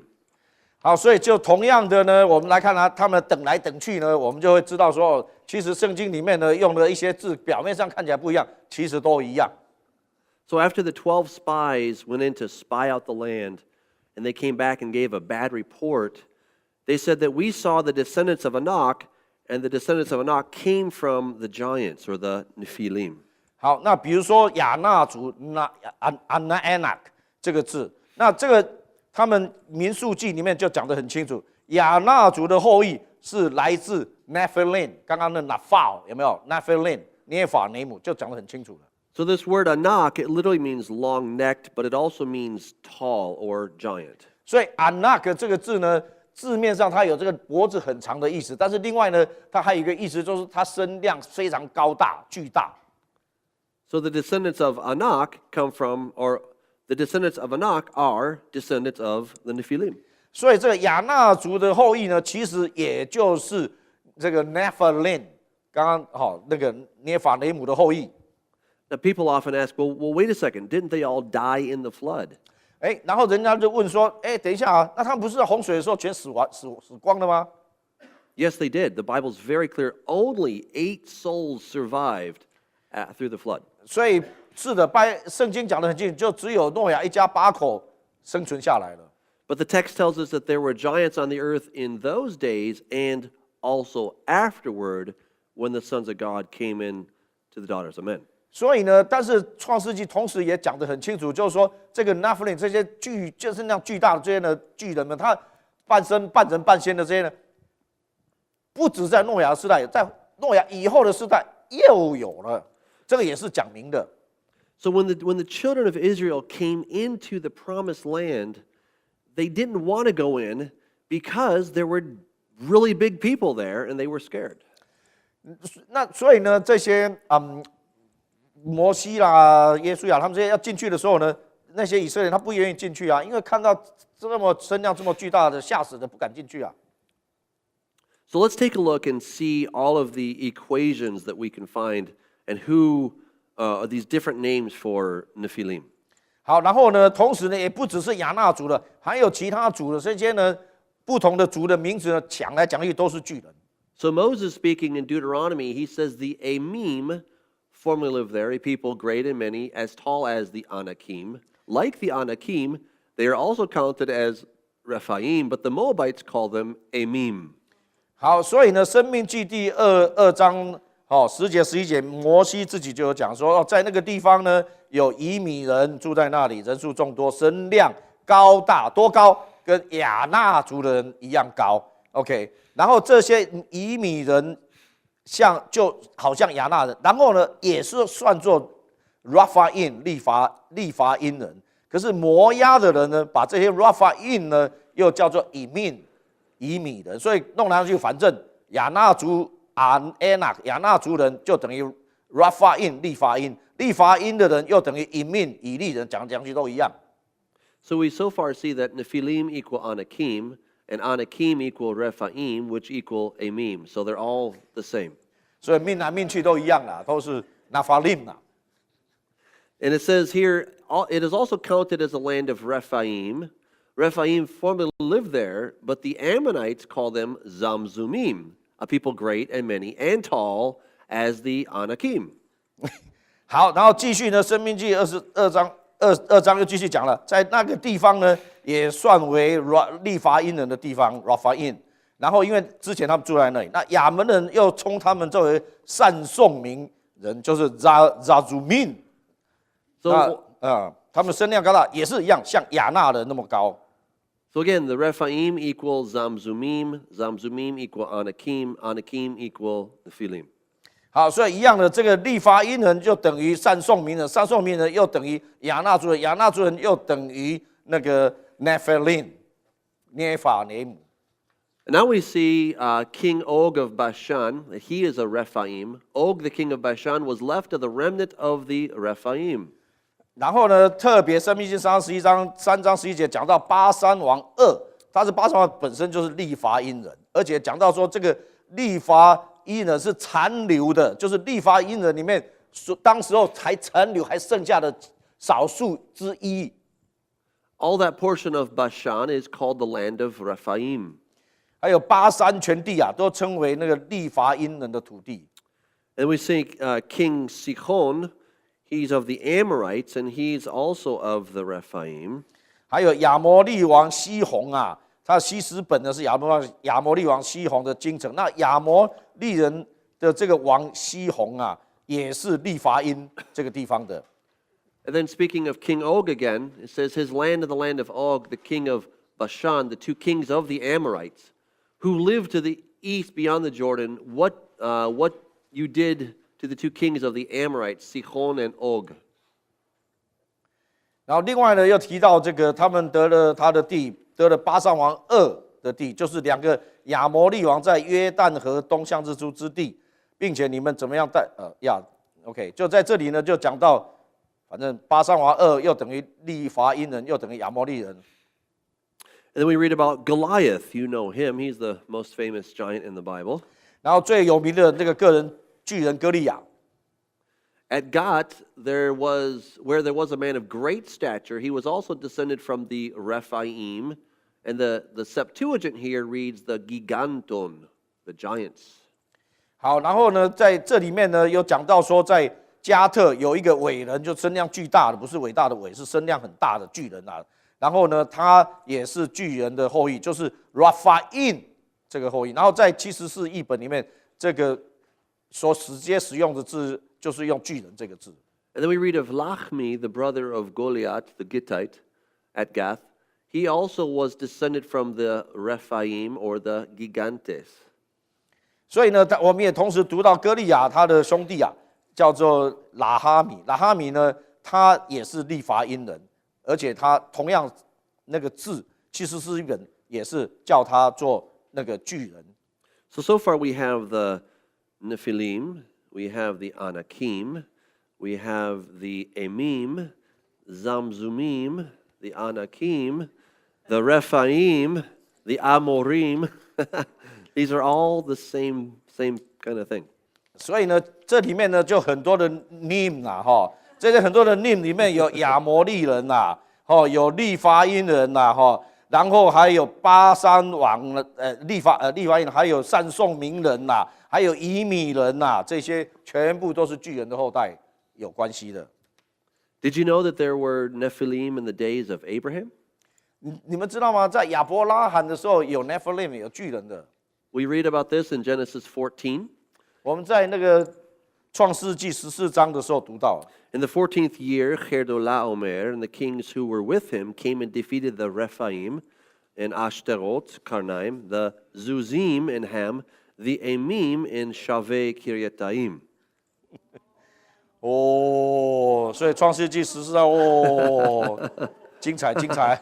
所以呢，14年基大老马和同盟的往多来亚特律加林击败了利乏因人啊，那就是巨人了哈。然后呢，就是 Nephilim 嘛，刚刚我们就读了 Rephaim， 就是跟 Nephilim 是一样嘛哈。然后在哈麦击杀了苏西人，然后呢也击杀了那个以米人，就是以民，这些全部都巨人啊。In the land of the Perizzites and the Rephaim. 然后那个比利洗人的地方啊，那里呢也有就是利乏因人之地，法因的地方啊。In Joshua's day, he talks about the Anakim, who are of course Nephilim. 然后呢，在约书亚那个世代呢，有提到亚纳族人 Anakim 也是 Nephilim 的其中的一个巨人的后裔。And the name of Hebron formerly was Kiryat Arba. Arba was the greatest man among the Anakim. 然后呢，这个希伯伦啊，从前的名字呢，就是叫做基列亚巴。那亚巴这个人是亚纳族人中最大的一个人。And when God makes a promise to Abraham in Genesis 15 concerning his descendants, he says, "Know that your descendants will be slaves for 400 years, or in the fourth generation, they will come out because the iniquity of the Amorites is not yet complete." 然后创世纪15章的时候，神跟亚伯兰立约的时候说，虽然我把这些地呢赏赐给你跟你的后裔啊，但是你们呢要他们到第4代400年以后才能够承受这个地为业啊？为什么？因为那亚摩利人的罪孽还没有满盈，还没有恶贯满盈。So the Amorites are also counted as Nephilim. 所以呢，亚摩利人呢，他们呢也是跟 Nephilim 一样。都是巨人的后代。God promised his angel would go before you and bring you into the Amorites, and I will cut them off. 然后这也就是因为这样的，神呢告诉摩西，他应许说，我会差遣我的天使们、我的使者们，行在你的面前，在亚摩利人到他们的地方去，把他们砍倒。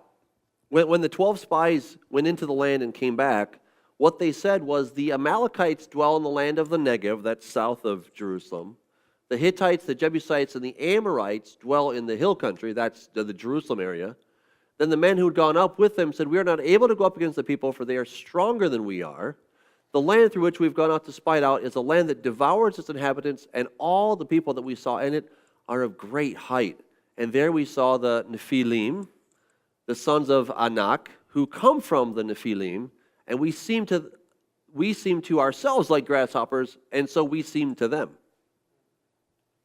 好，那这个就讲到那个迦南那个约书亚的双军的探子，然后他们就讲到第一个讲到亚玛利人，然后讲到赫人、耶布斯人、亚摩利人都是住在山上，然后那个迦南人住到海边啊，种种的。然后但是那一些他们去看到他们这些探子看到这些的民的时候，就说他们比我们强壮，我们没有办法赢过得了他们啊。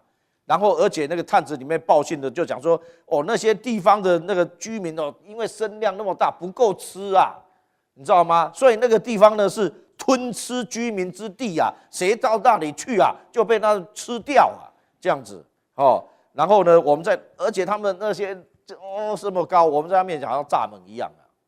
Now, some people have said, well, there weren't really giants in the land. It's just that all the Jews were really short. 所以有人就说：“哎呀，没有巨人啊，只是犹太人身高特别矮啦，都是侏儒啦。” Well, we know that not to be true because God Himself tells us that the Amorites were really tall.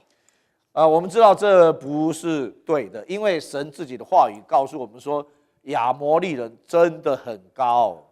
He says in Amos 2:9, "It was I who destroyed the Amorite before them, whose height was like the height of the cedars. He was as strong as the oaks, yet I destroyed his fruit above and its roots beneath." 因为在阿摩司书里面 ，OK， 神就说：“我从以色列面前啊，除灭亚摩利人啊。亚摩利人多高呢？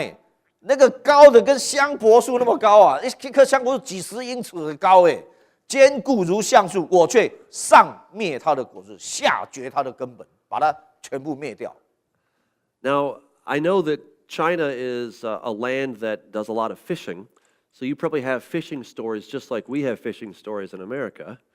And they say, "Did you catch a fish?" "Oh, yes." "Well, how big was it?" "Well, it was about this big." Okay. Right? Yeah, it was about this big. Right? Now, does God need to exaggerate when He tells a story? 好的，神呢跟我们不一样啦，我们就是喜欢钓鱼。中国人看到老外都有很多喜欢钓鱼的，每次去钓鱼回来，人家问你钓到鱼多大，我们就说哦这么大啊，其实是这么大，不是这么大，来。那神需要用这么大跟这么大来骗我们吗？不需要啊。Why do we tell these kind of big fish stories? Because we want to look better to our friends. But God has an incredible resume. He doesn't need to exaggerate his story. "Oh yeah, I killed the Amorites, and they were just huge. They were like cedar trees." 所以呢，我们呢，上帝不像我们啊，因为我们去捕了鱼、钓了鱼回来的时候，为了在我们的朋友面前呢显得很有面子的，我们就说把那个鱼说讲得那么大条啊 ，OK？ 可是呢，上帝呢，他有这样子美好的这个履历表，他所做的事情早就让我们觉得太惊讶了，他不用来这样子来夸张来增加我们对他的印象啊，所以他说多少就是多少，所以他不会说这些亚摩利人明明没那么高很夸张跟他讲说跟香柏树那么高，他不会这样的。So God tells us that these Amorites, their height was like the height of a cedar. And a cedar of Lebanon measured between 40 to 80 feet.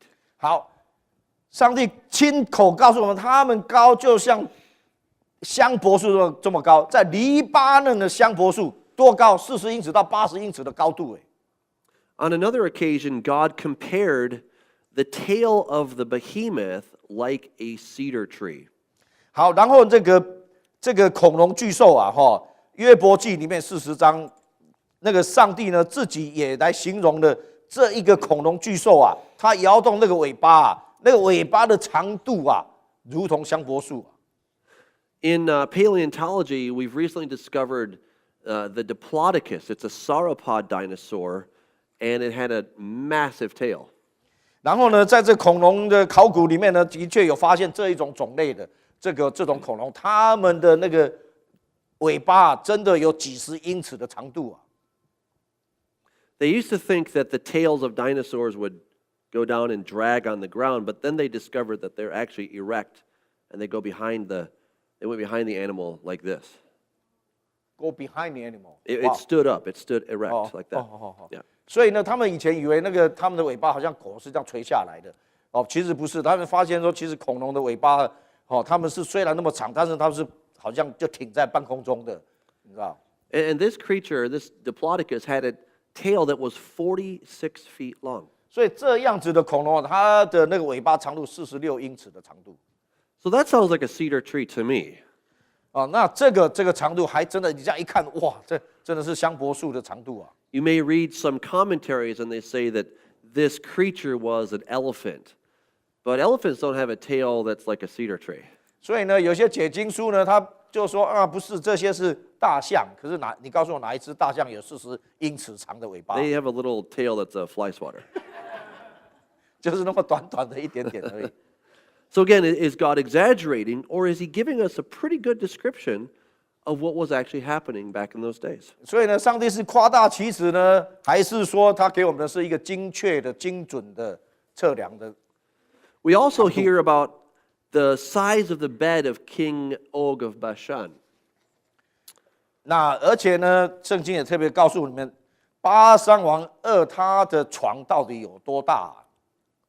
So when Moses is talking to the new generation that's about to go into the land of Canaan, he talks about the bedstead of King Og, and it says, Is it not in Rabbah of the children of Ammon? 9 cubits was the length thereof, and 4 cubits the breadth of it, after the cubit of a man. OK，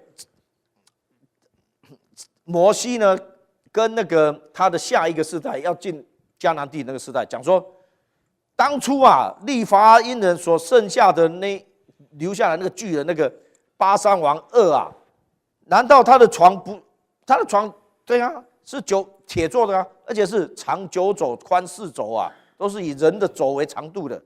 OK， 现在还不是存在亚门人的拉巴吗？ Well, so how long was a cubit? 那到底一个肘是多长？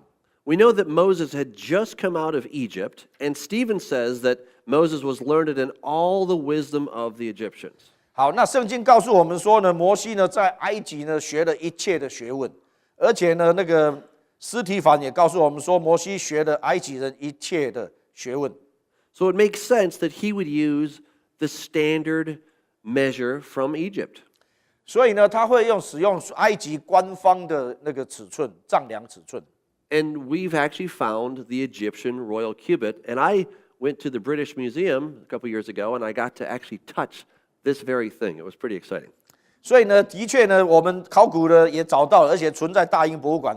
他那个 Douglas 他也去看过了，而且他手还摸到了这个丈量的这个尺。那个一个轴官方尺寸， And it measures exactly 20.63 inches. 就是 20.63 英寸，不多不少。 So with that in mind, we can figure out how tall his bed was, which means that it was almost 15 feet 6 inches long and 6 feet 10 inches wide. 所以呢，我们就可以了解说，照这样子把它乘下来呀，那个20.63英寸乘上9肘，那是多少？ Now, was 就 this 是 just 变成是15英尺6英寸，15英尺6英寸的大概I put it in meters too. ，OK， 大概4.74.7的长度。 So was this just a little man with a big ego? He wanted to have a big bed? Probably not.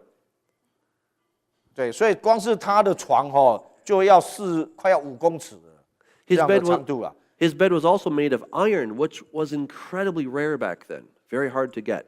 而且呢，你想想看，那个床还要用铁做的，那当初用铁是很难得的那个，因为它那么高大那么壮，那个铁才承受得住啊。所以呢，它并不是一个So it sounds like it was a bed that was made for that size of man. 所以呢，不是因为说他个子很矮小呢，然后呢特别要去制作那么大的高的长的铁床给他这个个子矮小的人住，满足他的自大的心呐，不是这样，他是真的有那么大，才需要那么大的床。To give you a reference, this is the average modern man, about 6 feet tall, 2 meters. 所以在视觉上面放在尺寸来丈量，我们就看到在近代的人在最左边那个。 Using that same measure of a cubit, we know that Goliath would have been about 10 feet 4 inches. 所以呢，歌利亚呢，如果照这样比起来呢，同样用20.63英寸来比的话呢，歌利亚身高要到10.4英尺以上。 And then King Og of Bashan was about 15 feet tall, so he's more than double the average man today. 所以那巴珊王2要15英尺，这比现在的人的尺寸是2倍以上。 When you see that kind of guy, you'd be like, yeah, there are big guys in that country. 所以呢，就看到说，哦，真的身量很巨大。See, a basketball player is about 7 feet. Yeah, that's tall, but that's not a giant. 呀，棒球员呢，最高差不多有到7英尺，但是他们是算高，不是巨人。That's a giant.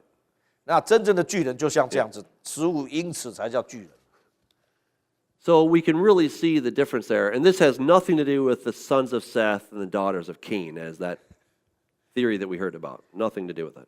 所以呢，再一次的呢，没有理由说赛特的女儿，还赛特的儿子跟该隐的女儿，为什么他们这生出来就变成巨人呢？这么高大，不可能啊。So Galileo gave us a way to figure out the weight of a creature that tall.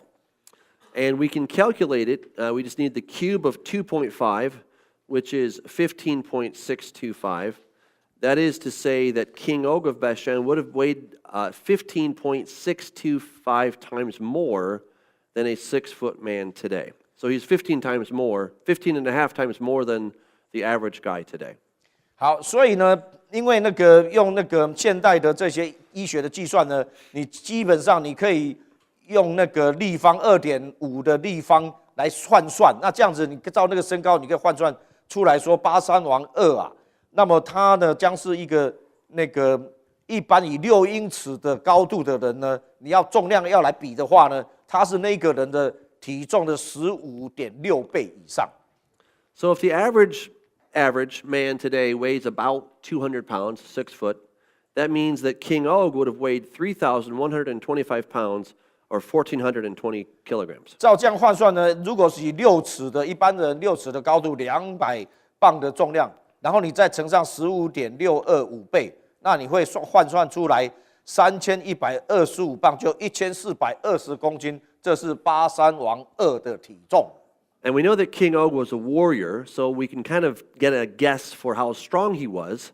And we can presume that he probably could at least lift his own body weight. Most guys can lift their own body weight, so a guy of 200 pounds can probably lift about 200 pounds. And so this means that King Og, probably could have lifted at least 2 times his own body weight, which means he probably could have lifted 2 war horses, which are 1,500 pounds each, or basically a mid-sized car. 好，那所以呢，一般的人呢，而且你还要想到83王2他本身是一个战士哦，所以呢，以一个普通的人来讲，我们体重比如说有200磅，我们就可以举200磅的重量，所以最少以这样最低标准来算，83王2呢，他也可以举3000磅以上的重量啊，他可以把2只战马呢举在他的手上。Now those spies said that it's a land that devours its inhabitants, means that they eat their inhabitants, right? So how much would somebody that tall need to eat just to keep his heart ticking? 好，然后呢，民数记特别讲说，哦，这个地方的这些巨人，他们是吞吃居民的地方啊。那为什么要吞吃呢？不够吃嘛，你知道？那到底我们来换算一下，像这样子身高、这样体重的人，他到底要吃多少，才不要说到处乱跑，就是只是维持他的心跳可以正常跳动。So there's something called the basal metabolic rate, and that's the amount of calories you need just to kind of be in a hospital bed and keep your heart going. 好，所以呢，这个呢就有一个叫做基础代谢率，所以用这个基础代谢率呢，就可以换算出来。假设说你今天只躺在医院的病床上啊，你最少还要吃多少？你都不动在床上，心可以跳哦，这样你要吃多少？ An absolute minimum, he would have needed 22,657 calories just to stay alive. 所以呢，他乖乖的83王2啊，乖乖的躺在床上呢，都要有22,657个卡路里，才能够维持他的基础代谢率。That's equal to 9 normal-sized persons.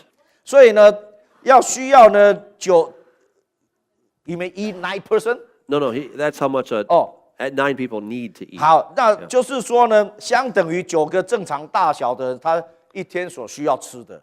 他一个人就吃掉，然后That's about eating a lamb every 2 days, 1 lamb. 所以每2天呢要吃掉1头羊。Or if we convert that into pizzas, that's about 12-inch pizzas every day. 然后换算成这个披萨呢，他每天要吃12个12英寸的披萨。And for you that prefer cheeseburgers, that's 63 cheeseburgers a day. 如果83王2喜欢吃汉堡啊，那70汉堡的话，他一天要吃掉63个。So it was really a land that devours its inhabitants. These giants had giant appetites. They would have been eating a lot of stuff. 所以呢，这个地方呢，的确是叫做吞吃居民之地啊，因为他们的确要吃这么多，才可以存留下来啊。Now Josephus talks about this. Let's see here. Oops. Oh, bummer. Well, anyway, do you have Josephus? No, I don't. But we can talk about it. Okay. Well, Josephus talks about the race of giants who had bodies so large and faces that were so different from other men, they were surprising to the sight and terrible to hear. 好，那个约瑟夫史记约瑟夫的就已经记载说，这些巨人呢，他们是身量如鼠的巨大，而且他们的面貌那个凶恶的程度啊，是你一看到你就会觉得哇，倒退了，被他吓死的，像这样子。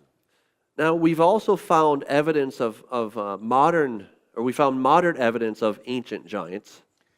好，那我们同时也在近代里面有发现古代的巨人。And do you have that in your notes? I'm not sure. Yeah. Okay, good. So now I'm very careful because there's a lot of pictures on the internet that are completely fake. 好，然后他也很小心，因为在那网络上面很多的是经过 Photoshop 的那个照片，所以这些都要经过辩证过，到底是真的还是假的。So if you put giants into Google, you'll find all kinds of pictures. You're like, wow, that's really cool, but they're probably fake. 所以大部分呢，你就会发现很多很惊人的照片，其实你仔细查下去，很多都是伪造的。So rather than show you pictures that are probably fake, I would rather just share personal testimony that people have given about something that they saw. 所以呢，我不要让你们看这些照片，但是呢，我要看的是真实的这些见证过的人，他们的亲自的见证写下来的记录。These reports don't necessarily mean they have to be true, but we know that at least that the report itself was given by a real person. 那也许他这个所讲的内容不见得是100%精确的，但是最少我们知道说这个内容是由一个真实存在的人所写出来的。So the New York Tribune in 1909, it talked about a prehistoric giant. Probably your next page. 所以在纽约的那个报纸里面有讲到有一个2尺长的化石的脚。I think it's the next page. There you go. So it's in a town of Mexico called Ixtapalapa. It's about 10 miles southeast of Mexico City. There had been discovered what was believed to be the skeleton of a prehistoric giant of extraordinary size. 好，1909年2月3号的报纸《纽约论坛报》，这个都查得到的哈。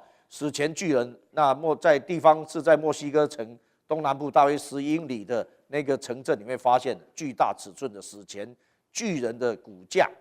And the skeleton of a human being that is estimated to have been about 15 feet high and who must have lived ages ago, judging from the ossified state of the bones. 而且这个骨架呢，而且是人的骨架，有15英尺高，然后它这个骨架在那里应该存在很久很久的时间了。It would be great if we had the photos, but we don't. But we do have a personal testimony. 好，我们没有照片，但是这个是写在《纽约论坛报》上面的。And also, there were giants recorded in prehistoric France. 然后呢，在法国的史前的巨人也被发现。In a prehistoric cemetery recently uncovered at Montpellier, France, while workmen were excavating a waterworks reservoir, human skulls were found measuring 28, 31, and 32 inches in circumference. The bones that the workmen discovered were also of gigantic proportion. One of the scientists engaged in examining the skeletons says that they belonged to a race of men who stood between 10 and 15 feet in height.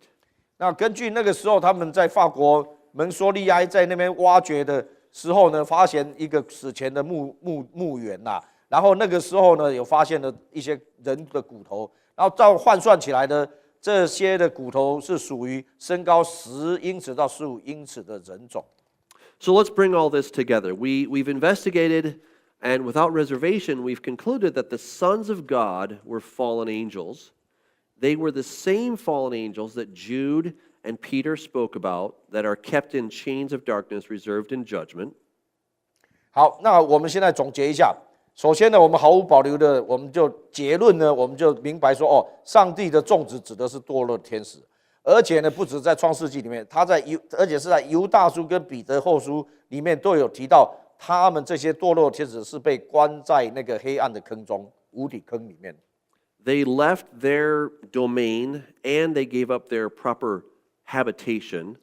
他们呢离开了上帝呢所本来指定他们要管辖的那个区域，同时呢，他们也脱离了那个上帝给他们的本来那个荣耀的那个躯体，然后呢取了这个低下的那个样式来，然后呢跟女人交合生子。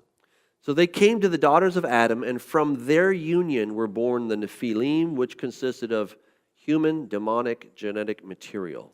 所以呢，因这样子的交合产生了叫做 Nephilim。这些 Nephilim 呢，他们的身上就包括人类跟恶灵的这个遗传的物质了。So these Nephilim were the fallen ones who were the Gegenes of the earth in Greek, and these were the famous men of the ancient world. Think like Hercules and Achilles, those kind of people that were half and half. 好，所以在希腊文里面呢，那个 Nephilim 呢，Napha 或者是称为 Earthborn 从地而生的那个叫那个跟那个 Giganes 这个希腊文的 Giganes 这些他们在古代的世界都非常是有名的，而且呢这些呢你看那个希腊神话里面的那些半人半仙的就是这样的东西。And the Gegenes in the Greek traditions were hybrid creatures, half human and half god or half demonic. 好，所以Good. OK， 所以 Giganes 这个字呢，在古希腊文里面就是指的是半人半仙的产物，然后呢，而且或者是那个邪恶的这些的产物。And we also saw that all of the ancient Jewish traditions believe the Nephilim to be hybrids, half human and half demonic. 而且呢，我们刚刚有看过那些犹太的古史啊，还有历史的记载，这约瑟夫的记载，这些的文献里面都一致的，所有的古犹太的传统是认为这个 Nephilim 涅法雷姆是杂种，是半人半魔，半人半恶魔。So without doubt, we've seen that the fallen angels mingled their seed, that is their genetic information, with humans both before and after the days of Noah, because more fallen angels did it again. It is this genetic mixing that makes God's complete destruction of every man, woman, child in Noah's day reasonable. And without question, the Bible says that man's thoughts were constantly wicked, and the first 4 verses of Genesis chapter 6 provide the answers to the question of how they became so wicked. The Nephilim, who had demonic fathers, were on the earth in those days.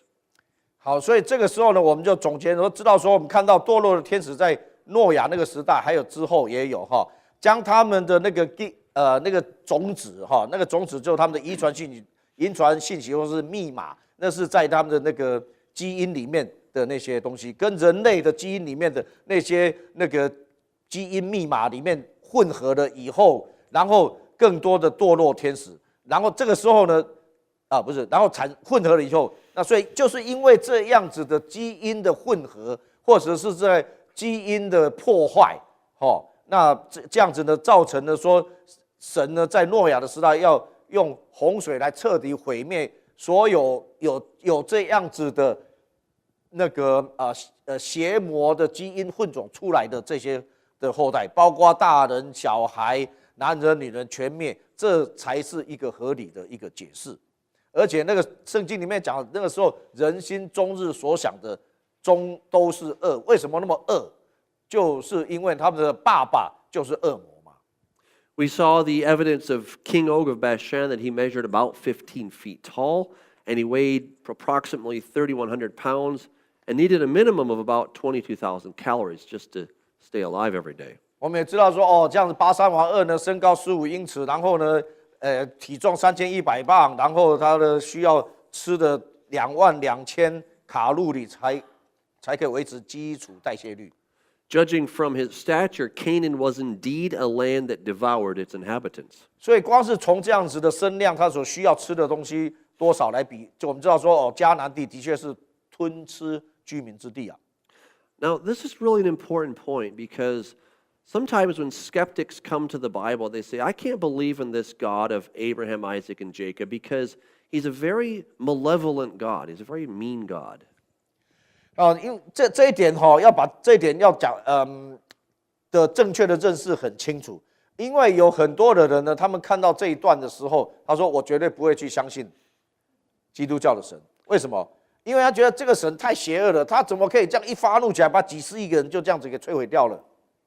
They would say, "You tell me this God is a God of love, but he killed billions of people in the days of Noah, and he had the Israelites exterminate entire races. That's called genocide in their days. How can this be a God of love?" When did he genocide? Genocide is the killing of a people. Yeah, I mean the Israel. He told them to go and kill all the nations. The parasites, the Hivites, Jebusites. Yeah, Jebusites and gigabytes, whatever.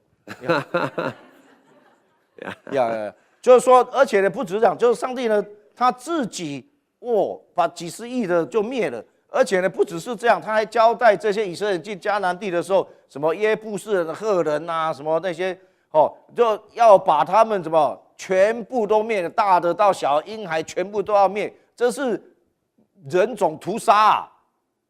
那就这样的神，我不要相信啊。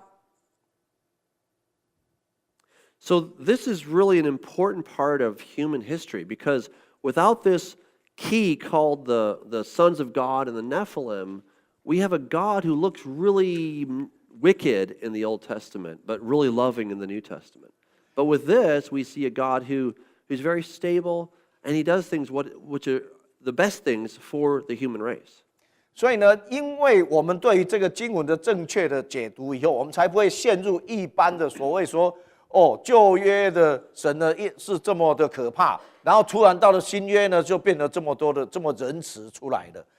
其实呢，我们正确解读，我们知道说神从古到从过去、现在、未来都是一样的 ，OK， 但都是充满怜悯、公义、仁慈，所以他所做的就是为了全人种的延续的好处而做的。People often ask, well, why do you think Satan did this? 那人家说，为什么撒旦要这样做？ My thought is that Satan had limited knowledge as we do, and he heard that the Savior would come from the seed of the woman, and then from the seed of Abraham. 那为什么我说，这个很合理啊？因为撒旦呢，他他虽然很聪明，可是他是有限的知识。那所以呢，当他听到说，原来以后呢，女人的后裔会来伤他的头，对不对？然后呢，而且呢，是那个以后呢，还有那个万国要因那个亚伯拉罕对来得后裔来得福，所以他当然要来动手做这个事啊。And if you have a prophecy that says the Savior will come and will crush your head, you're going to try to stop that from happening. 所以呢，你知道未来有一个人要把我的头给压碎了，那我当然要想办法阻止这个事情发生啊。So before the flood, his goal or his objective was to destroy the entire human race. 所以呢，在洪水之前呢，他所有的那个计划就是要想尽办法怎么样污染基因啊，什么时候总有把人类都给他消灭掉啊。Because he's told that from the woman will come somebody who will destroy him. So what does he do? He has some of his angels go with the women and create these hybrid races. 所以呢，他就是说，那从女人出来的后裔呢，会来消灭他。所以呢，他就好，我先送天使们、堕落天使们下去，跟这些女人交合生子，然后污染这些基因，然后产生这些一大堆的邪魔后代。And if you think about it, Satan was so close to getting what he wanted. Only 8 people out of billions, only 8 people got out. 而且你想想看，那撒旦这个诡计几乎成功了。那个70-80亿的人口里面，只有8个人得救。And then he hears this conversation between Abraham and God. God says, through your seed, I will bless the world, and the Messiah will come from your seed. 然后呢，到了创世15章说，神又跟亚伯拉罕立约，又跟他说，从你的后裔万国都要得福，而且以后弥赛亚就要从你的后裔出生了。And God says to Abraham, your descendants will come back in the 4th generation because the sin of the Amorites, who were Nephilim, is not yet complete. 而且呢，神又讲得很清楚说，那个400年以后， 400年以后，你的子孙才回到这里得这地为业。为什么呢？要等那么久？因为那个亚摩利人就是 Nephilim 一样，这些巨人们他们还没有恶贯满盈。When they come in, who do they find? They find all these Nephilim and Amorites who are super tall and scary. 结果他们到400年又进去的时候，一看，还真的亚摩利人跟像几十英尺的高度啊，就这么恐怖的在那里。But God says, wipe them all out. 但是神就跟他全部寸草不留，全斩掉。So that is what happened in the past. That's what happened in the days of Noah and also in the land of Israel with the Nephilim. 所以呢，这就是呢，在以前诺亚上古的时代发生的，还有就是那个约书亚他们进迦南地的时候所面临的同样的情况，也是发生过一次。So what does the future hold? 那未来呢？我们以后呢？ The book of Daniel prophesies that the mingling of demons with humanity will happen once again, and Jesus himself stated that as it was in the days of Noah, so the coming of the Son of Man will be. And all hearing those words would have associated the destruction of the world with the Nephilim, because that was the unanimous opinion of the ancient world. Okay, we need the scripture of the Daniel. I didn't put the scriptures in. Okay, can we put it out now? It's very important. What, Daniel 2:43? Yeah. I'll do that in the next presentation. OK， 好啊。但以理书2章43节里面就已经预言说，在未来呢，邪灵呢跟人类混交的这个情况 ，Nephilim 还会再度发生的，而且是在末世的时候会发生的。好，同时呢，耶稣也有讲说，诺亚的日子怎样，人子降临的日子也是怎么样。好，这个呢，就会让我们把世界的毁灭跟 Nephilim 的产生连在一起。那这个是不是在以后在末世里面我们会看得到？这是我们下一节。If the sons of God were mingling with the human race in Noah's day, then that means that the last days will be marked by a similar occurrence. 既然在诺亚的日子呢，那个时代呢，它一个特征之一就是神的儿子们跟人的女子交合生子。同样的，人子回来的时候也是好像诺亚的日子一样，所以在未来的世代里面，我们也会看到类似的情况再重复发生。God put a time limit as to how long that could happen, 120 years back then. Today it will be much shorter, I believe. 然后呢，在诺亚那个时代呢，神呢容许这个事情120年之久 ，OK， 然后呢，他才把他们灭了。但是在我们未来的末世里面呢，所要面临的情况里面，我相信神给的时间会更短。We saw back then that demons were materializing physically in some manner, and they were taking women as well. 我们看到在诺亚那时代的那些的堕落的天使们呢，他们是就已经把自己给彰显出来，而且取了这个好像我们一样的身体，然后呢跟这个女子来结合，来发生性行为，然后产生这些邪魔后代。And they were creating these demonic human hybrids. 就是人跟邪恶魔的混种的后代。We're going to look at in the next session the mark of the beast. And it's my belief that the mark of the beast is going to be a genetic transformation of the person.